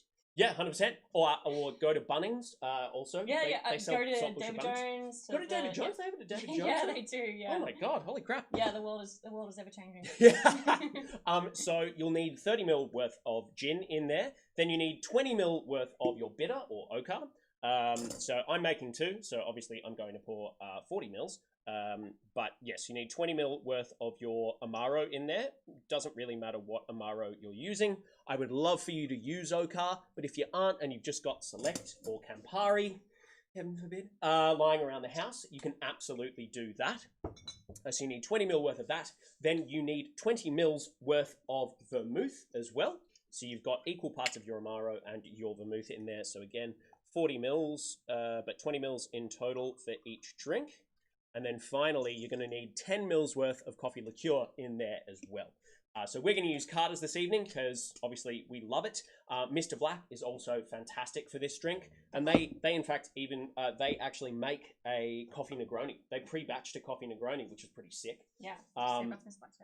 What? Oh, do you have some? Oh, you got Mr. Black right there. Yeah. So you can grab some Mr. Black. We are going to use Carter's this evening, which is actually an oaked aged coffee liqueur, which is pretty dope. I'll go well with the ochre. It's a lot more robust, a lot more intense. It's a little bit more floral. A little bit more sweet as well to kind of counter how bitter ochre can be.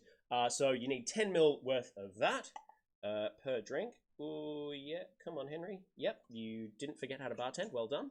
And then we're going to stir this down.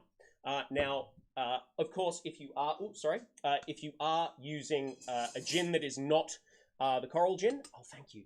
You can always just add a bit of saline to this with whatever gin you're using, and it'll work really, really well. So now we're going to stir this guy down. Whew. Awesome. Whew. I'm just going to set it down here and give it a stir. Let's have a little look. Sorry. Can you scroll up for me? Oh, no. I think I just ruined his computer. No, you didn't ruin my computer. Just give me 2 seconds. We're just going to head down here. And scroll up for me. Yeah, awesome. Apples are really confusing. MacBook's very confusing. Yeah. Are you a PC person? PC, and I operate a phone called OnePlus, which doesn't exist in Australia. Yeah. Dope. Awesome. So, yes, I was at Woods last week, so I'm lying. I have been behind a bar really recently. Oh. Yeah, sorry. And how would coral fare in a dirty martini? How do you think? Well, we also just tried, do you have any of the seaside nearby? I do. I've got some seaside. It's just on the other side of the bar, funnily enough. Alright. That's alright. Yeah. So we just tried the seaside alongside the coral. I think that would probably be more suitable for a dirty martini. The coral does have that beautiful blush from the ribery, which gives it a really nice soft, plush red fruit style of palette and aroma. I would definitely suggest the seaside that Applewood just brought out. got a really sexy salinity, a really nice robust mouthfeel that would just pair perfectly with olives. Yeah. Or anchovy stuffed olives if you really like your Oh, salt. yeah, 100%. Get really salty in here. Oh, for real. Sorry, I'll grab Lick the... your nose? Yeah, no, I'll grab the double those bad questions. boys. Now, I do want to ask a possibly contentious question All right. for you. Yes. What I want to ask is, I know that Applewood is your favourite gin, clearly. Of course. But I do want to ask, what is your favourite gin? Like, what's your absolute, hands down, this is my gin? Look, you can do a top 3. My children? Yeah. You want me to ask about my children? Do you have a favourite kid? No, No? I can't. So Okay, yeah, fair enough. So whenever somebody asks me that, which is Yeah. I tell you at least once a day. Yeah. Not so much during these times. Yeah, of but course. Oh no, when I'm that's so behind the sad. bar, Yeah. when I'm behind the bar, I get asked this question all the time. Yeah. And I do like the question because it does allow me to sort of express how uniquely different gin is. I suppose there are a lot of different nuances that you can get within so many gins. Yeah. So it depends, and this is what I always say, it depends on the time of day. Yeah, of course. Is it breakfast time? Yeah. Is it Yeah. and is it a gin palace breakfast time, which is midnight? So Okay. is it midnight shots time? Yeah, for sure. Because then it's just frozen gin from the freezer. Yeah, absolutely. Am I having a knockoff? And if I Yep. am having a knockoff, Oh, yeah. Beautiful. was it a hard day? Oh, yeah. Was it like one of those Saturdays where you just got totally fisted, or was it? Yep. Or was it a really nice chilled Sunday where Jess and I did a lot of cleaning and we felt very productive? So we earned ourselves a delicious martini. Yeah, awesome. And how am I having it? Am I having it in a Clover Club? Am I Yeah. having it as a martini? Am I having it as a Negroni? Yeah, 100%. What am I having? Am I having it as a Spagliato? Am I having it For as sure. a coffee Negroni? Mm. The world is my oyster. Yeah, 100%. Well, I mean- Australia alone has 573 gins Yeah. as of last week, or something like that. Yeah. 571 gins. Yeah, as of last Caroline week. put that together. Yes, Yeah, it was pretty exactly. insane. No, she's fantastic. So that's insane. You know, I've got so many different choices in Australia alone. Yeah. So my favorite gins? Yeah. Well, I can tell you what I've been loving for a long time. Okay. So, staring at my back bar. Yep. Please do. Okay, MGC Yes. and Poor Tom's Yes. are definitely two of my favorite Australian guys. I have been loving them for a very long time. Yeah. But Rookies, Archie Rose, Anther, Antagonist, these guys are quite new. They make really interesting gin. Can I like all of them? Yeah, you definitely, you absolutely can. Can I like You're all more of than them? welcome. There's You're more not than one welcome to gin like on them. this back bar that I dislike because if I didn't like it, I just Yeah, you wouldn't. get rid of it. Yeah, you wouldn't have it in I here. like all of them. I like all of them. It's too hard to pick. Well, here you go. Here's your coffee Negroni. Thank We've you. garnished this with a fresh Tamarillo. The simple reason for that is I really enjoy its sourness, but it also has this really lovely earthiness, really similar to like persimmon, I find. So, funnily enough, when you drink the drink down, you can also, I'm sorry. No. If you want to eat it while you drink the coffee Negroni, it's actually, I really love it. Yeah. But if you actually let it sit in the drink, it actually provides a little bit of acidity, which is kind of missing from the Negroni to a certain extent. Because we don't actually have a lot of acid in the drink itself. So yeah, cheers. Yum. Yeah, tons of fun. Cheers. Cheers again. Cheers to everyone at home. That's exactly the way I feel about the contents of my liquor cabinet. Yeah, 100% Stuart. That is correct, Stuart. Yeah. It's absolutely it's true. like loving all your babies all at once. You have no choice. Like, they're not all equal. It's true. There are definitely some that I'll reach more frequently than others, but Yeah. I love all of them. And I think that they're also unique. And I actually, one of the good things about having fewer customers than usual is that I've been able to spend a lot of time staring at the shelves from both ends of the bar, because normally I'm just standing on this end. But now I've been able to jump across the other side of the bar, have a squiz, and just sort of condense and restructure everything into something that I really enjoy looking at visually. So now I'm really excited to put some more gin on there. Yeah, for sure. It's gonna be great. And it's going to be More really space. exciting when you guys are back open and actually pumping. Oh, it's going to be so good. Well, I do have another question for you in regards to gin. What do you think of that, by the way? Is it all right? You're happy with? I know you're not a massive fan No. of Negroni. I love all well-balanced drinks. Oh, okay. This one is great. It actually works really well, following on from the Spagliato, which was really light and really spritzy and delicious. This is a great aperitif style, and this is a great digestive style. 100%. It's combining the best of both worlds. Yeah, it's like it's the two ends of the spectrum that we've hit so definitely. far. Oh, stop it, you big flirt, Sam. From McHenry, good to see you, my man. Oh my God, Yom, thank you, Zara. Yes, it's absolutely freaking delicious. I have one more question for you in terms of Australian gin. And my question is this: what's the most exciting thing moving forward for you, looking at the Australian gin industry? This is kind of going to sound a little bit weird, but Yeah. I'm actually really enjoying the condensing of our gins. So, Okay. in the sense that we're kind of moving away from hobbyists. Sort of people just chucking some salt around and see what becomes good. So, Yeah. chucking fertilizer and Yeah. see what grows. Chucking some salt around. Salt- I much salting the prefer that. earth. I much prefer that. We're just going to chuck some salt around, see what happens. Yeah, that's the way to go. But yeah, chucking fertilizer around and seeing what grows. So I'm really enjoying the fact that people are genuinely becoming much better at their craft. Yeah. They're gaining a lot better skills. The technology that's coming into Australia from Australians is amazing.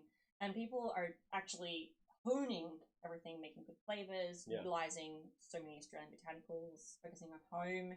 But it's great. I know that it sounds like a bit of an oxymoron, what's the greatest thing about the Australian growth, but actually it is the fact that people aren't just making gin for the sake of making gin. Yeah. One of the other things that I would like to make about that point is that a lot of the whiskey that was started 5 years ago is finally coming to maturity. So a lot of those, I'm literally not mentioning names, but there are some gins that started back when whiskey was maturing and being laid down that were less than average. Yeah, for sure. Yeah. Because they were whiskey makers. Yes. And they're whiskey makers at heart, and they love whiskey, but make money. Yeah, absolutely. You need an unaged spirit to kind of get you through. Exactly. You gotta make money. That. Yeah. So people made gin. Yeah. So now that a lot of those gins aren't necessary, maybe a lot of those subpar gins are going to drop out of the market. Yeah. So it's good. So it's going to focus a lot on what's quality spirit. Yeah, for Which is sure. great. Which is what I love about back bar, because we're just focusing on so many amazing quality spirits. Exactly. It's Yeah. great. You do not have a bad spirit on this back bar. No, I don't It's think we do. no, you It's don't. beautiful. You don't. Yeah. It's unbelievable. Maybe some of the the agave section that we don't talk about. Yeah, okay. Yeah, fair enough. I mean, what about Australian agave? That's probably going to come Well, through. I know that Seb's doing some amazing stuff. Seb is doing some amazing stuff, He which is I'm doing really some excited. amazing Yeah, stuff. it's going to be and really I love cool. him too. He's Jim Pelt's alumni. Yeah. Oh my god. One of the first. Yeah. Yeah. But agave has never been my strong suit. That's why I went into the juniper spirit. Mhm. In fact, I believe my email is called Juniper Gypsy. Yes, so you know it what? is. Yeah, Yep, yeah, there you go. So I'm a juniper lady at You're heart. juniper lady. I I love am. it. I love it. I'm So, committed to it. do you have? Speaking of different spirits, did you want to make the Genevieve cocktail?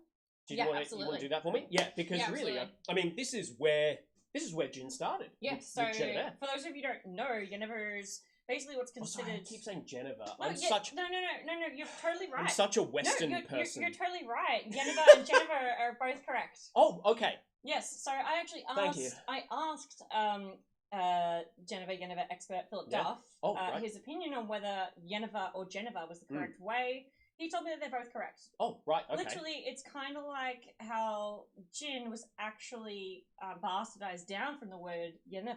Yeah. So it's just Dutch. It's Dutch versus anglicized. Yeah, for sure. So they're both the same. So you can say Genevieve. Alrighty, cool. You're good. You're good. Awesome. Yeah, I'm good. You're good. I'm good. But Yes. speaking of whiskey But makers, yes. this is kind of where Yeah, totally. Genevieve comes into it. Yeah, So, definitely. I mean, you definitely know more about Genevieve than I do.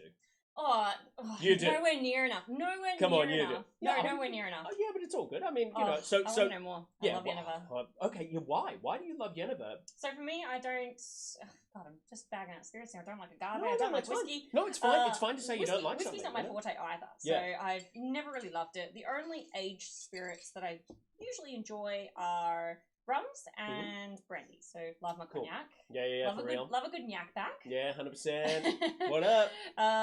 But so I really found my home with Genevieve because it doesn't have to be aged, but it's still got beautiful malt and sometimes rye and barley Yeah. characteristics and everything like that. So I was getting that beautiful backbone of whiskey that people really enjoy without it having to be aged.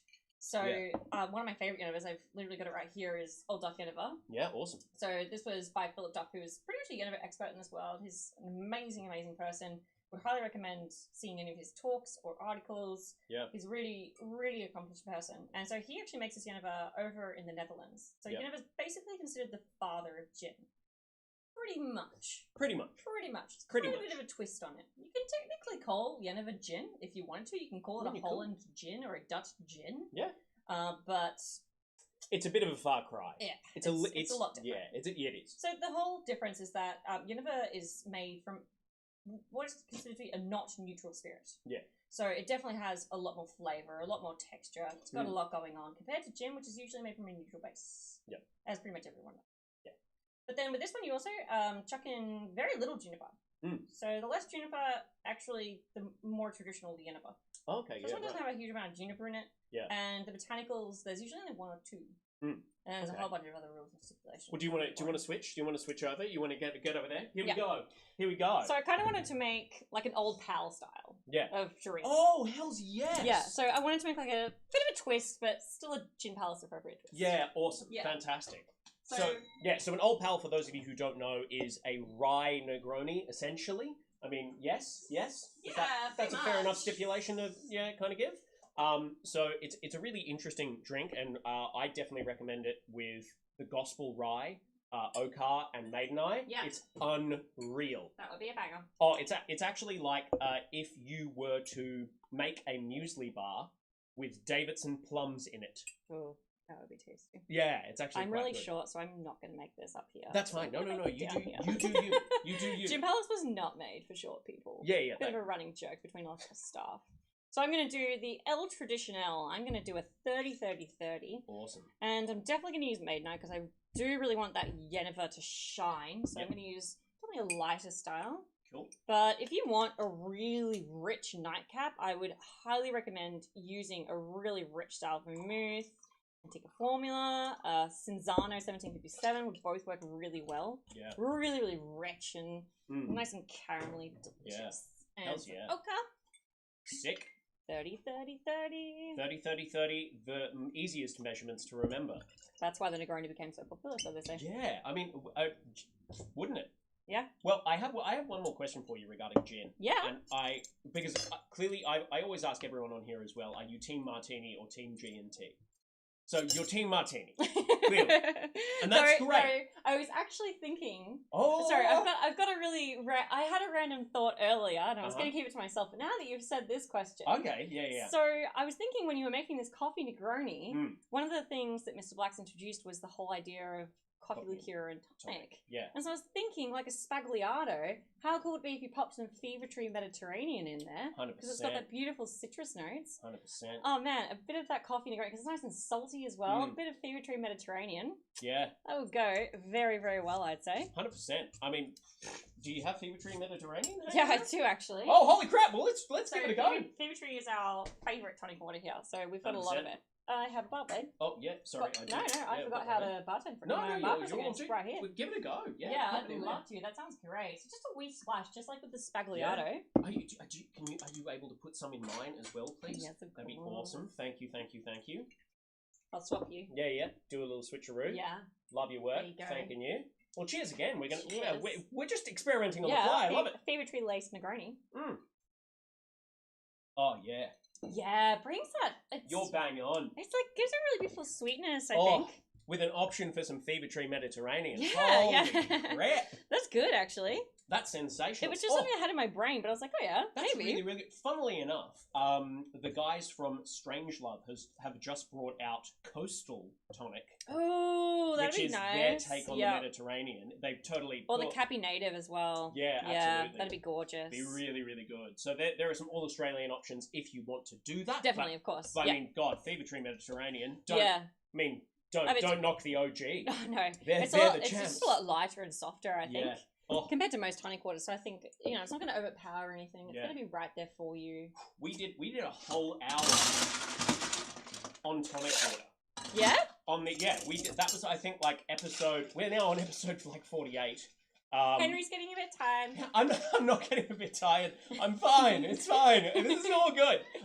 But we did a whole episode on tonic waters, and we had some Fever Tree in there, and we were comparing it. And Fever Tree is sensational. But obviously, I'm preaching to the choir.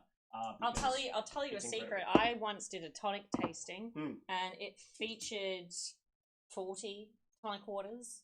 It was crazy, and we ended up with like a top 5, but Fever Tree was in there. So 100%. there was so many tonic waters. My golly gosh. After a few of them, our palates were kind of shot. Yeah, for real. 100%. I often find that as well. Like, I can only really taste maybe like 5 or 6 things at a time before I'm like, yeah, my palate's gone. I made one. Okay, this That's all right. No, you made one. You made one that we can split between the two of us. That's okay. Oh no, it's fine. Oh no, okay. I'll make another one. No, it's well, you can if you want. I will. I don't know. I Okay. was pouring them out, and I was like, "Oh, Dan's like, oh yeah, 30, 30, 30." Yeah, Look you how- made one. Look how good a bartender I am Oh, these thank days. you That's so for you. much. Here we Hopefully go. it's good. Kirsten got a special delivery today from the Fever Tree Minx herself. Oh, there you go. Ah, indeed. My lovely lady Trish Brew, is it? 100%. I do believe. Well, yes, she is the Fever Tree Minx. That That is is her. true. That is her. Yeah, I mean, She's I a couldn't quinine speak gypsy, and I'm a juniper Yeah, gypsy. oh, true. Well, she did hand me the rein, so Oh, yeah. Well, yeah, that makes a lot of sense. yeah. That mhm. makes a lot of sense. I worked under her for a long time. Yeah, well, yes. I mean, she used to run Gin Palace, didn't she? Yeah, Yeah. she was a member of our alumni Yeah. for awesome. 8 years. A member of our alumni. She was a member of the staff. Now Yeah. she's an alumni.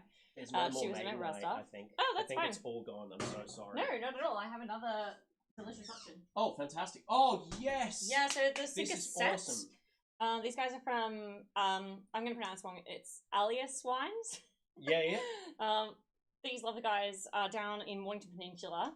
This vermouth is fantastic because Unreal. you don't even have to find it in the fridge. I know that's pretty sacrilege, but No, it's pretty honestly, good. just put it in a cool, dry place. Mm.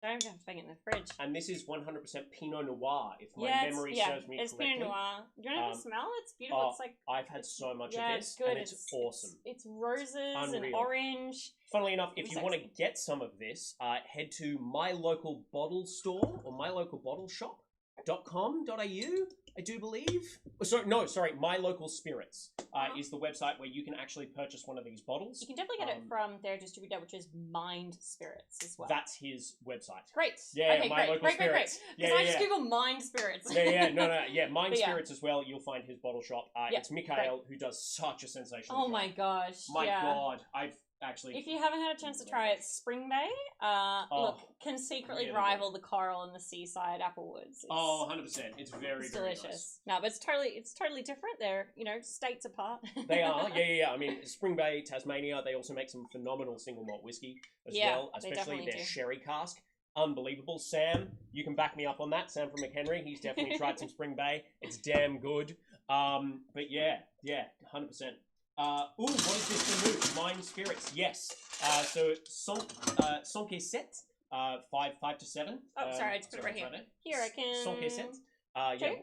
Sorry. Can I show it right here? Yeah, please. Does that Yeah, work? yeah. Do it. There you go. You can have a look at the that's- label. Sexy. That's the way to go. It's absolutely sensational. It's a phenomenal vermouth. But yeah, I'm really excited to try Really this. lush. Really Oh, lush. It's so a little good. bit different to Maidenai in the sense that Maidenai is made from different grapes. So you're going to get a bit of a different base. They use Yeah. a couple of different ingredients and a couple of different botanicals as well. Yeah. So this one's also fairly wine heavy, if that makes sense, for Yeah. a vermouth. Well, as opposed to because As it is an opposed to- aromatized wine. Yeah, as opposed to the herbaceous nature. Yeah. Yeah, but it's phenomenal.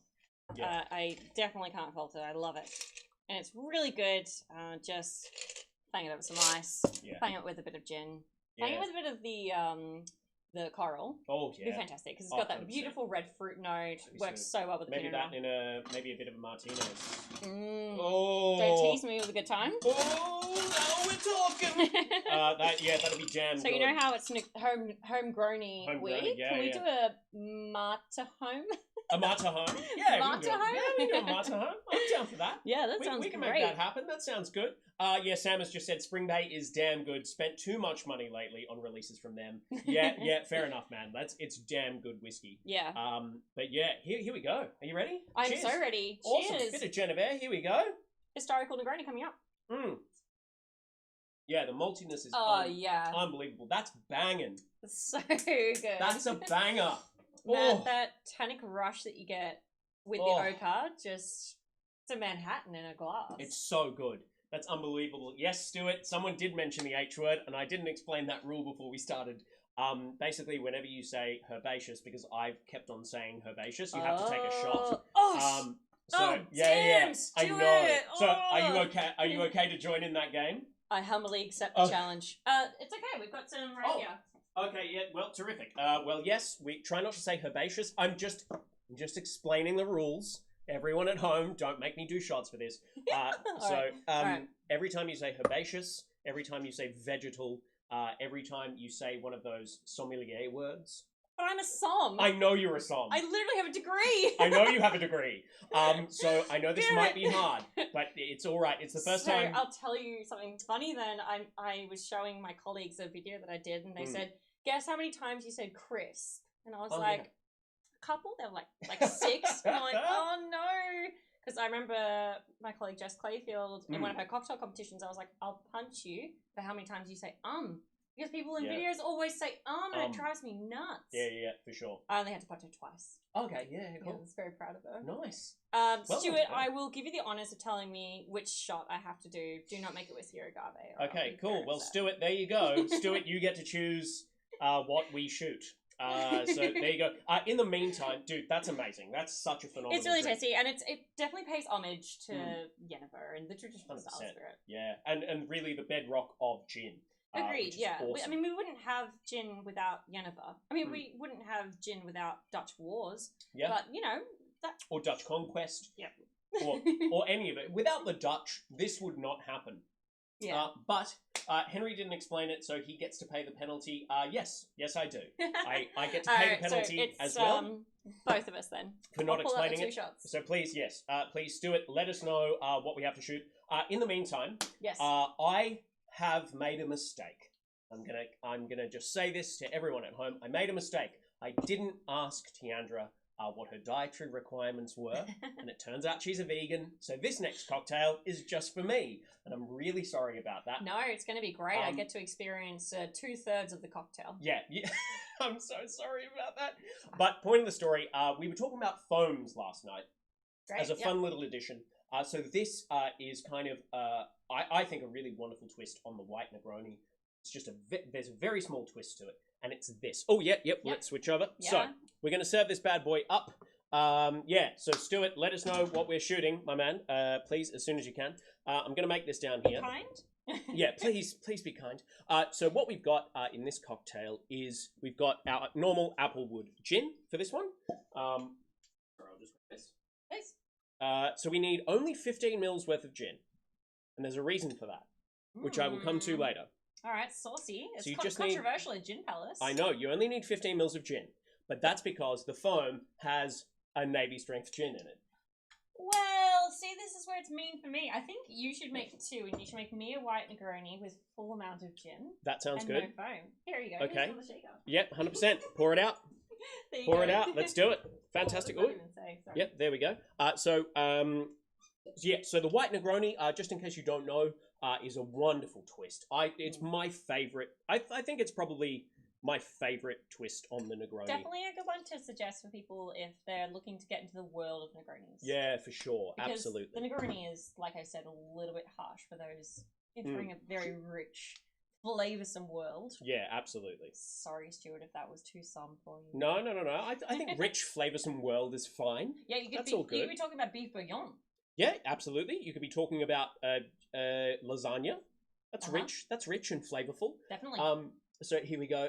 Yay, are we nitroing? Yes, Lena, we are nitroing. Stuart, you got to tell us what's going on. Oh, and by the way, sorry, I totally forgot to say this. We also have more. It's just because Kerry told me to say this when Stuart chimed in. Stuart, we have more not yet limoncello packs for everyone at home. Just order them through the Unico Cello website. Sorry, Unico Zello website. Unico Cello. That should be the new brand name. I know. For like a wine crossed with lemons. Did we just come up with the best idea ever? You should be on the branding team, 100%. So beautiful. So we've got in the white Negroni, it's 30-30-30 of gentian. So we've got our Ocar Gold, which is a really cool all Aussie native gentian because it is grown in Queensland, I do believe, in an organic farm. Then we've got the Maidenite La Tonique, which is essentially, for lack of a better term, Quina Lillet. In my mind, controversial once again at Gin Palace. Yeah, I know. Yeah, La Tonique is definitely more of a bittered style vermouth, which is potentially what people consider the more traditional style. It's very very up in the air. Yeah. People didn't record anything. It's bartenders. We scribble everything down and then it somehow magically disappears. Yeah. And it especially did if you're talking about bartending from the early 1900s. Kina Lillet doesn't exist anymore. Though. No, it doesn't. It's very sad. Yeah. It's I now really just want to try a Lillet corpse revival with Kina Lillet. And you can get bottles of Kina Lillet. Yes, you can on auction. Yeah, for and- like $1,000. Yeah, they're super expensive, but If I've anyone always... wants to buy me a birthday present, feel free. Some Kina Lillet would be fantastic. That'd be great, please. I've always wanted to go onto one of those auction websites and get like Gordon's from the 70s, Campari from the 70s. Oh yeah, you don't have to and get then those from remove- auction. I Yeah, you know I've what got it the hookups. Oh, I've got the hookups. You Okay. can get Gordon's from the 40s, my friend. Oh, I see you, fan. I know. Yeah, let's do that. That Special, sounds sick. real special. I do believe Stuart has nominated Drumshambo. Yes, it is, Stuart. Yes, Stuart. Yes, it is Drumshambo. So right over there to your left. Okay. Actually, interestingly, Gin Palace is doing our World Gin Day Yes, you've got a live great event. chats. Yeah, we're doing a virtual masterclass with Connor from Drumshambo. If anyone's interested, you can go and look at the Gin Palace Facebook. Yeah. He's going to be coming on, I think, 6:15 Australian time. But Awesome. it's going to be amazing. So what a great choice, Stuart. I'm so excited that you said this. 100%. It's one of my favorite gins. I'm really excited to be working with them. Yeah, it's really, really good. The Gunpowder Gin is fantastic. It's gorgeous. We're also doing a World Gin Day roundtable discussion. We've got some of the guys. I'm so excited. It's going to be tons of fun. So we go live at 6:30 with the guys from Patient Wolf, Anther, McHenry's, and a few other distillers. So it's going to be a lot of fun. So much fun. We're just sitting down for an hour. We're going to bring our favorite drinks with our gins, talk about what gin is and what we're excited about, and just have a chat for an hour. So it's going to be a lot of fun. I'm so excited for World Gin Day, even if it is virtual. It's going to be awesome. Cheers. Cheers to you all at home. Cheers, everybody. Cheers to the H word.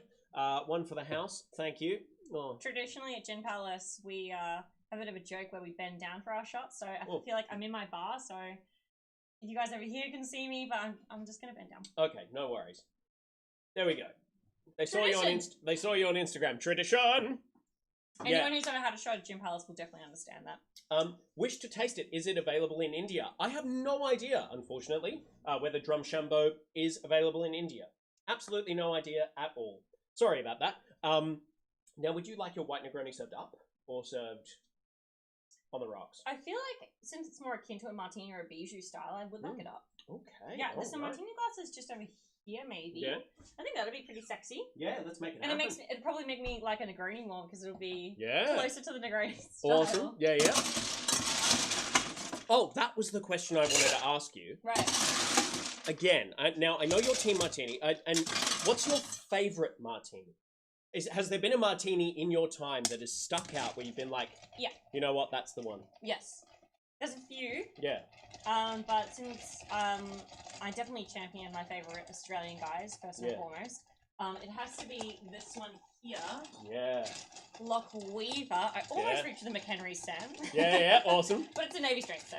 Oh, yeah, true. These guys Lock Weaver. So this was one of the first martinis I actually made for myself that I just could drink all day, every day. So I did this, what we call a perfect style martini. So perfect literally just means half sweet and half dry vermouth.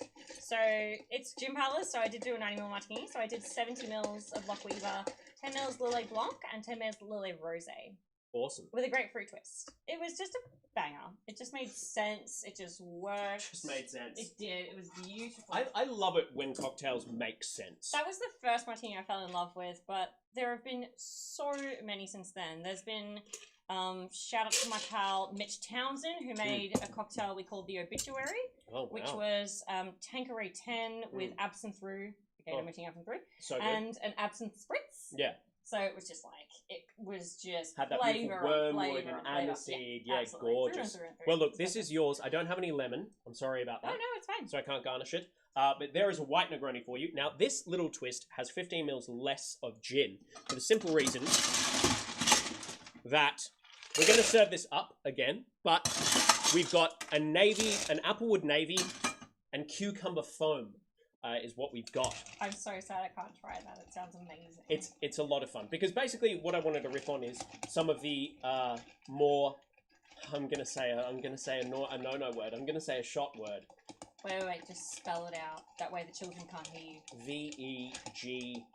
Vegetal characteristics of the white Negroni. How you would describe Vegeta. Yeah, exactly. Exactly. I thought about that as soon as I was like, oh, yeah, I've got to spell it. I was talking about Vegeta earlier because I went to Costco and bought a kilogram of it. Oh, yes, so good. Matthew, I've never made a sweet and dry martini before. I love that idea. Definitely trying that out ASAP. 100%. Yeah, totally. Yeah, make it happen. I did a lot of research, and definitely courtesy, if anyone's interested, in Jared Brown and Anastasia Miller's beautiful book called Shaken Not Stirred. Did a lot of research around that and a whole bunch of other sources. Endless list. Around the history of the martini. And originally the martini was basically a whole bunch of vermouth, which was more popular at the time, with a splash of gin. Awesome. That's basically what people were doing, which was pretty interesting. So Yeah. actually the idea of having a sweet vermouth, which of course, as we know, back in the day, the 1700s palate, definitely not sweeter.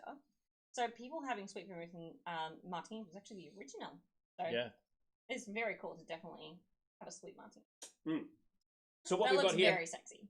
yeah, we've got our cucumber foam with our Navy Strength gin in there. So we've got quite a bit of Navy Strength in there alongside our applewood gin that's in there. If you want to have a smell, I feel do, free to yeah. go ahead.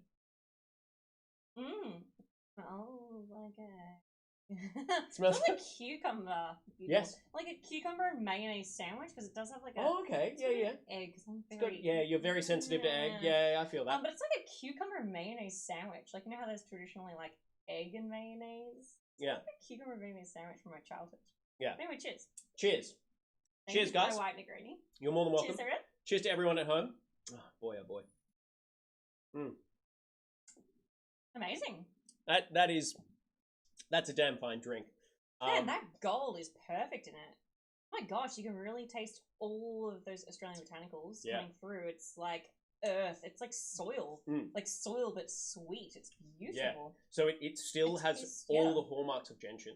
Oh, yeah. Without actually being overbearing. Oh, so it's really, 100%. really cool. I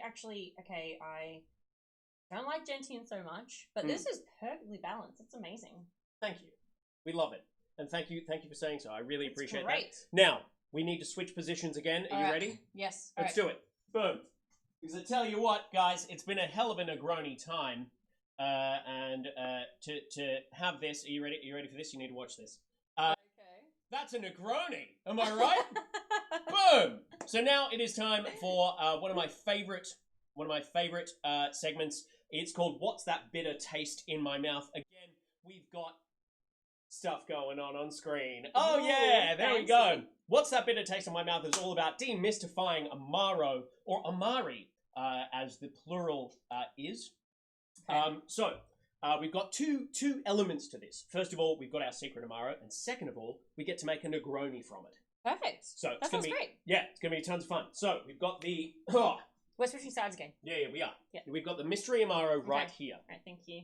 Now, the first thing that we do is we work out whether it is from continental Europe or Old World or New World. Old World and New World. Right, Great. same as wine Right, tasting right. is what we're going to do. Okar, what is it? I can't pronounce your name because it is indeed in a I think Russian.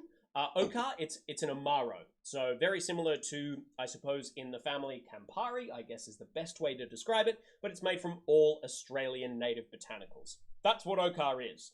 So, A bittering agent that you can use in lieu of Campari for sure. absolutely. It's a lot richer though, so definitely taste test beforehand. 100%. Liberally. Liberally. So here we go. So here is our Amaro. Please bear with You can have a me. little look at it. I'm definitely a juniper gypsy, so Yeah. Oh, look, and this is all about demystifying this stuff, making sure that we've had all of this. So Can I give you my tasting notes then? yeah, please, absolutely, yeah. And you'll have really good ones because everyone so far has been like doesn't have a degree in wine. So everyone so far has been like, Under pressure. oh yeah. So I'll get David Bowie to inspire me by getting all these weird words in my head, so I can just like spew some words out. I'm ready for this. No, but literally, like it jumps out of the glass. Yeah. It's a really, really playful spirit for sure. But the first one that I get is immediately just crisp red apple. So that's it's like when you bite into like a Fuji apple, really crisp red skins. Yeah, crisp. I'm sorry, Trish. Oh, Don't be mad at dear. me for saying crisp. Crisp. It is in fact crisp. But yeah, definitely. But It's got this when you get a freshness. really, really beautiful bright red apple, for sure. Yeah, for real. And then- So yeah, sorry, go ahead. Sorry, I was just gonna say, but then you get beautiful acidity. You can tell that there's serious acidity behind this, which is funny because bitters should be anything but that, which gives complexity, I would say.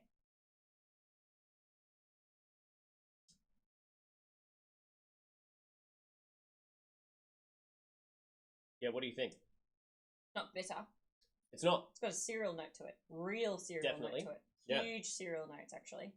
Yeah. It definitely reminds me of Campari soaked in Nutri-Grain, Okay, yeah, which is a really good thing. yeah, no, it definitely, yeah. It does have that sugariness. And It has a is- sugariness, of there course, is- as it should. As it should. And there's a ton of dosage in this. Just to Yeah. let you know. Okay. There's a lot of dosage. So This do is you- really pleasant, though. it's really lovely. It Do- would do you- be interesting to make a Negroni with. Yeah. Because I would. Sorry, I'm just thinking. Yeah, it's all Now good. that you've told me that I have to make a Negroni. No, it's all good. I mean, look, this is one of those things where we make a Negroni with it, like 30-30-30, and then we just see what it tastes like. We see how it actually applies itself in the classic Well, recipe. I think that it doesn't have a huge amount of bitterness. Yeah. It's pretty interesting. On the palate, it has a real. So I'm talking red grapiness. Mm-hmm. When you bite into red grapes, red cherries, stewed red cherries. Yeah.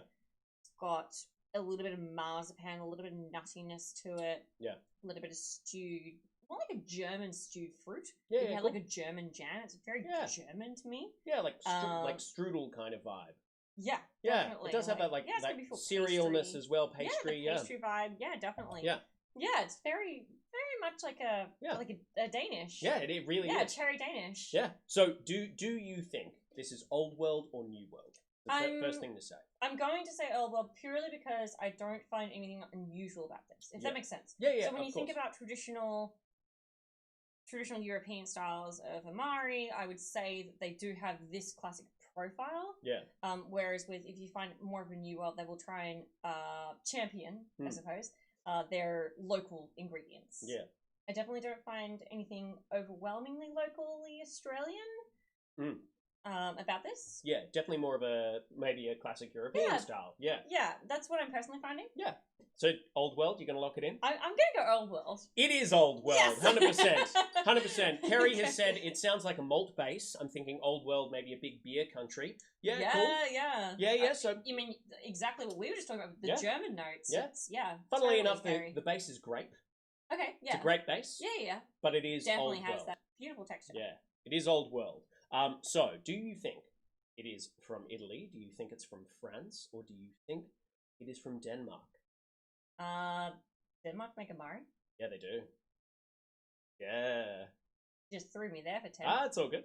So they make one of their most famous ones is, well, technically it's made in Norway, but it originated in Denmark. It's called Gammeldansk. Is one of those bitter herbal liqueurs. It's really weird, and it's not my favorite I thing. used to live in Sweden, and wow. Yeah, pretty yeah. much anything that isn't aquavit. Never aquavit, for instance. Yeah. Anything that's not aquavit, I'm like, Scandinavian spirits. Yeah, 100%. Yeah, they're very, very weird. Look, I'm not going to go Denmark because Danish and Scandinavian spirits are always really herbal. Yeah, for sure. The French do have a tendency to be a lot lighter, and the Italians do have a tendency, in terms of my wine, just like general. Yeah, it's very French broad strokes. do broad have strokes. a tendency to be a lot lighter, and Yeah. the Italians do have a tendency to be a bit richer and more intense. So I'm Yep. gonna go French. You're gonna go French. I am. Okay, 100%. Funnily enough, it is French. It is a French Amaro. You're very right. But it's really quite interesting because with Italy up north, because they are far more European, they actually still have these really light herbal liqueurs like this. Yeah. And then the further you head south and into the center, like Calabria and then Yeah. Sicily, you actually have. I mean, so much- Brolio from Lombardy. That's Yeah, that's like next level herbaceous. Oh yeah, and fucking boom! Nailed it. It's a no word. Pick a shot. So yeah, absolutely, it definitely is. And it's like it's very alpine. Well, that's got- literally what they describe it Yeah, as. Alpine. there's a lot of menthol there. So you're right. It is France. Yes, Now, okay. do you? I mean, Am I going to pick a region? I would love to pick a region, Okay. but funnily enough, I don't actually know where it is. I'm sorry. I know the place. Do you? Okay. Well, do you think it's from? Google search? Sorry. A Google search for you, perhaps? Well, look. I'll just say. Do you think it is made? What? I mean, what's the third round? It could be. Do you think this brand also makes aromatized wine, or do you think they just make Amaro? Do you think they make vermouth, or do you think they just make Amaro? That's a very odd question to ask. Yeah. That's like a 50-50 if you don't know 100%. brand. Yeah. Okay. I know, it's a weird question, simply because I don't know the geography, and I'm really sorry about that. No, that's fine. Well, as a 50-50, I will say that they do? Why would you ask it otherwise? Yeah, they do make vermouth. Yeah. So they make a very popular brand of vermouth. Okay, so it's French, it's vermouth. It's vermouth. I'll give you... you a clue, it's not Nolly Pratt. No, it's definitely not. Yeah, okay. No, I knew that one. Oh gosh. So, Dolan. It's Dolan? Yeah, okay. Boom. Nailed it. Here it is. Oh, It's this I'm so guy. happy that I got that. I was so nervous. Here we go. Yeah. This is the one. So it's cool. Chambrezette. It is a strawberry Amaro. Yeah, great. So we've got it's definitely less bitter. Yeah, absolutely. I mean, we've got some so- sweetness, and yeah, we've got a lot of those cereal notes, which actually, funnily enough, would probably come from strawberry seed. Yeah, That would be macerated in there. because when you macerate or distill, as you guys would know, with your Yeah. strawberry gum love affair, Well, and yes. you use strawberry gum in the coral. Do you? Oh yes, we definitely Yeah. tons. Yeah, exactly. Fucking So tons. you can definitely Yeah. see your love of strawberry gum. Yeah. So when you distill strawberries, it's like mush. Mm. But macerating them gives it that beautiful herbaceous note, and then You strawberry gum said is what we herbaceous use. again. You said herbaceous again.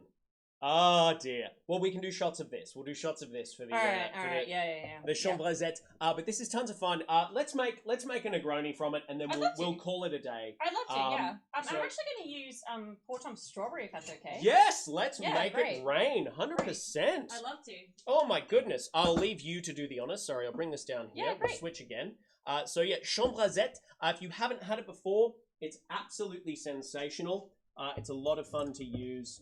It is. It's not super strawberry. It's not that confectionery strawberry note that you get. It's not like a licorice or a lolly. It's definitely got that really good cereal note. I really enjoyed that. Thank you so much for that. That was really interesting. It's I a normally really fun do blind tastings on gin or wine, so Yeah. it was good. Dude, doing blind tastings on Amaro is probably one of the most fun things you can do. Because Because- coffee. Because no matter where you're actually selecting your Amari from, you're getting some really interesting flavor, and also terroir. Terroir plays a really important role in Amari. because Terroir it's- and tradition. Yeah, terroir and tradition is the way to go. Andrew K, I have a cherry Dolan Amaro. Yeah. So Yeah. they make several different selections of different like fruit Amaros and fruit aperitifs. Andrew, you're welcome to Chim Palace anytime. 100% Andrew. And Andrew is in Melbourne, and he will definitely take you up on that offer. Please, when we reopen, please swing by. We'll make some Negronis together. That sounds amazing. Cherry and amaretto, and the gold as well. Yes. The gold with the cherry would be amazing. So good. That would be perfect. So we definitely need to do shots of that because you We said do. the H word several times. So sorry. Don't. Oh, please, come on. Now. Rightio. So I'm going to use Port Tom Strawberry, which is Yeah. a Sydney-based distillery. Yeah. These guys have been operating, I think, since 2016. Lovely gents that operate up there. The strawberry is a macerated version, but it's not overly confectionery or strawberry or anything like that. Very similar to the Chambray. So I think it's going to pair really, really well. Yeah, it's very, funnily enough, it's far more gin than it is strawberry. Definitely. And Griff is awesome. Yeah. Griff and Jesse are... Yeah. Griff went to my My favourite drama guys. school. Really? Yeah, that's how Are you I know from Griff. Canberra? No. He went to Whopper. Ah. He went to Perth. There you Yeah. go. That's Well, I know what they're he from did. Canberra. He is from Canberra, but he went to Perth to do his degree. Learning To things my every school. day. Yeah. And so I actually met him at my very first party in Sydney, and he had just distilled Port Tom's gin. And he came in with this case of Port Tom's and just went, I just distilled this, here's some gin, and then got some out and fed the entire party a ton of gin. It was pretty. Funnily enough, I ridiculous. once went to a party with the lads, and the party, it was not so much a house party, but it was a big party, and the entrance was either $20 or a bottle of spirit, so Yeah. a bottle of Port Tom's 100%. Cheers to everyone at home. Sorry Cheers. for saying the H word. 3 times now. Delicious. Thank God that's delicious. 100%. Alrighty, let's see what we're cooking with here. Yeah, I'm not going to stir this down, it's really light, That's fine. so we're going to... Are we just gonna maybe like ice it really quickly? No. No. No, we're not going to ice it very quickly because drinking Negroni is to take your time, I suppose. Yeah. If Cool. it was a martini, Yeah. ice it, but Yeah, it's a for real. Negroni. No, it's so light. I think I'm actually Yeah. put a dash of orange bitters. Okay. Yeah. Cool. Yeah. Yeah. No. Do you think? So just to let you all know, while Tiandra Sorry. is running away, we've got the Not Yet Cellos ready to go online. So if you do want to make some limoncello at home, please feel free to jump on the Unicozello website, grab yourself a bottle. We have a very limited run. This will be the last time that we're doing it. So tell your friends, tell your wife, tell someone else's wife. It's a lot more fun if you don't get caught. And then we also have a sensational week planned for the rest of this week, which I will talk about at the very end of this stream. So stay with us. I really need to get to Gin Palace. Matthew, you absolutely do. This, as I said, is the Mecca of gin. This is Mecca. This is where it all happens. I think Gin Palace, without equal, is possibly one of the greatest bars ever to be made. And like, don't get me wrong, hyperbole is probably present because I've had a bit to drink, but it is absolutely sensational. And if you haven't been to Gin Palace, you absolutely need to make the effort to come because I don't think I've ever had a bad experience at Gin Palace. It's always been sensational. So We have a lot of fun, yeah. tons of fun. Pour away. Let's make this happen. Yeah, so this one, we're barely chilling. I put a couple ice cubes in there, if that. The traditional style, like we were talking about before, was how people didn't used to have a lot of ice. So I feel like this is definitely paying homage to the more traditional style. Gosh, I'm so sure that was difficult. Yeah, that. Definitely paying homage to the traditional style of how Yeah. people had the Negroni. So it's barely chilled, just to take the edge off. Looks That's not right. gorgeous. It doesn't need any Oh. chilling to take the edge off. No. It's going to homogenize really, really well. This is awesome. I think This- maybe we should put a grapefruit twist on there if that's okay. Yeah, please. Great. Let's make do it that. happen. You've got some grapefruit right there. Yeah. Kirsten has just called me out. Absolutely, yes. I did just quote Lock, Stock, and Two Smoking Barrels. What's that? So it's a film. Am I showing my age? No, not at all. No, Lock, Stock, and Two Smoking Barrels is a film from the, I want to say, late 90s. It's a gangster film written by the guy who now does Sherlock Holmes. My colleague Nate Borod from The Swamp would definitely know what. Yeah, he's Nate. on Yeah, about. Nate would definitely know. Yeah, he absolutely has would. a- Guy Ritchie. It's Guy Ritchie. It's a Oh, Guy then he Ritchie definitely film. know. Yeah, no, he has a ledger of every film he's ever seen. Oh, Can you believe that? Nate, you absolute champion. If you are watching, you're probably not. You're an absolute champ, and I hope to see you at Bar Ampere very, very soon. Cheers. Thank you so much for this. Thank you so much for this evening. Cheers, guys. Yeah, that's good. Wowza. It's like Wowza. strawberries and oranges. It's got a Oh. creamy texture. How do we It's get gorgeous. that? I don't know. But that's just one of God's mistakes. Oof, That's really that's lovely. a spagliato right Yeah. there. That's very, very good. Actually, it is. Holy crap. Well, guys, yes, and, Stuart has just said, would be nice to raise a glass to Vernon while there. Absolutely. Thank you so much, Stuart, for saying that. It has been an incredibly tough time for our team, and I would actually really like to pass on the note from all of our team that we are definitely celebrating his memory very well. We're going to have a huge party as soon as we can. We really do appreciate all the amazing messages that we've received, and we really do look forward to raising a glass for Vernon. So if anyone's joining in, please, Vale Vernon Chalker. Cheers. Vale, Vernon Chalker. Cheers. Cheers to that. We'll send some gin your way for that party, don't you worry.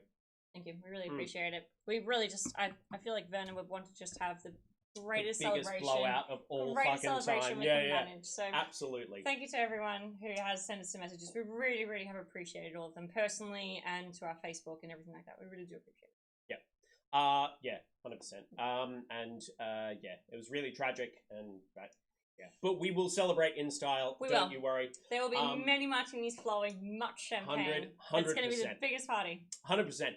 So, guys, that is all we have for you today. But we've got everything coming to you for the rest of the week. I'm so excited to see what you guys have. We have Andrew from Lily Black and New Gold Mountain tomorrow, live from Lily Black's, talking Negronis again, but we're going to take it into a deep, dark neighborhood. We're probably going to make some Boulevardiers. We're probably going to make some old pals. It's going to be a little bit more whiskey I'm heavy. glad you didn't do that here. Yeah, no, absolutely. It had to be gin heavy here. And then on Friday, we have the ever immaculate Hugh Leach, live from the Bitters Lab. That's going to be sensational. And then, of course, on Saturday, we have the Negroni Battle Royale, which Anya yes, I believe my is colleague competing Anya. in. Yes. Anya will be competing in this, representing Gin Palace, doing her twist on the Negroni, or the homegroni, as I should say. So please tune in from that. It will be live at 6:30 from Beneath Driver Lane. But in the meantime, thank you so much, my God, so much for joining us this evening. Deandra, it's been an absolute pleasure. Thank you so much, Henry. Thank you so much, everyone, joining us. It was a pleasure to have you all. Thank you so much. Stay safe, wash your hands, and do all the good things. Good night! Oh, that's nice. Great, we did a thing. Oh, no, that's not real. Oh, whoops. Oh, that's nice. Sacred stone. Oh, this you crazy mother...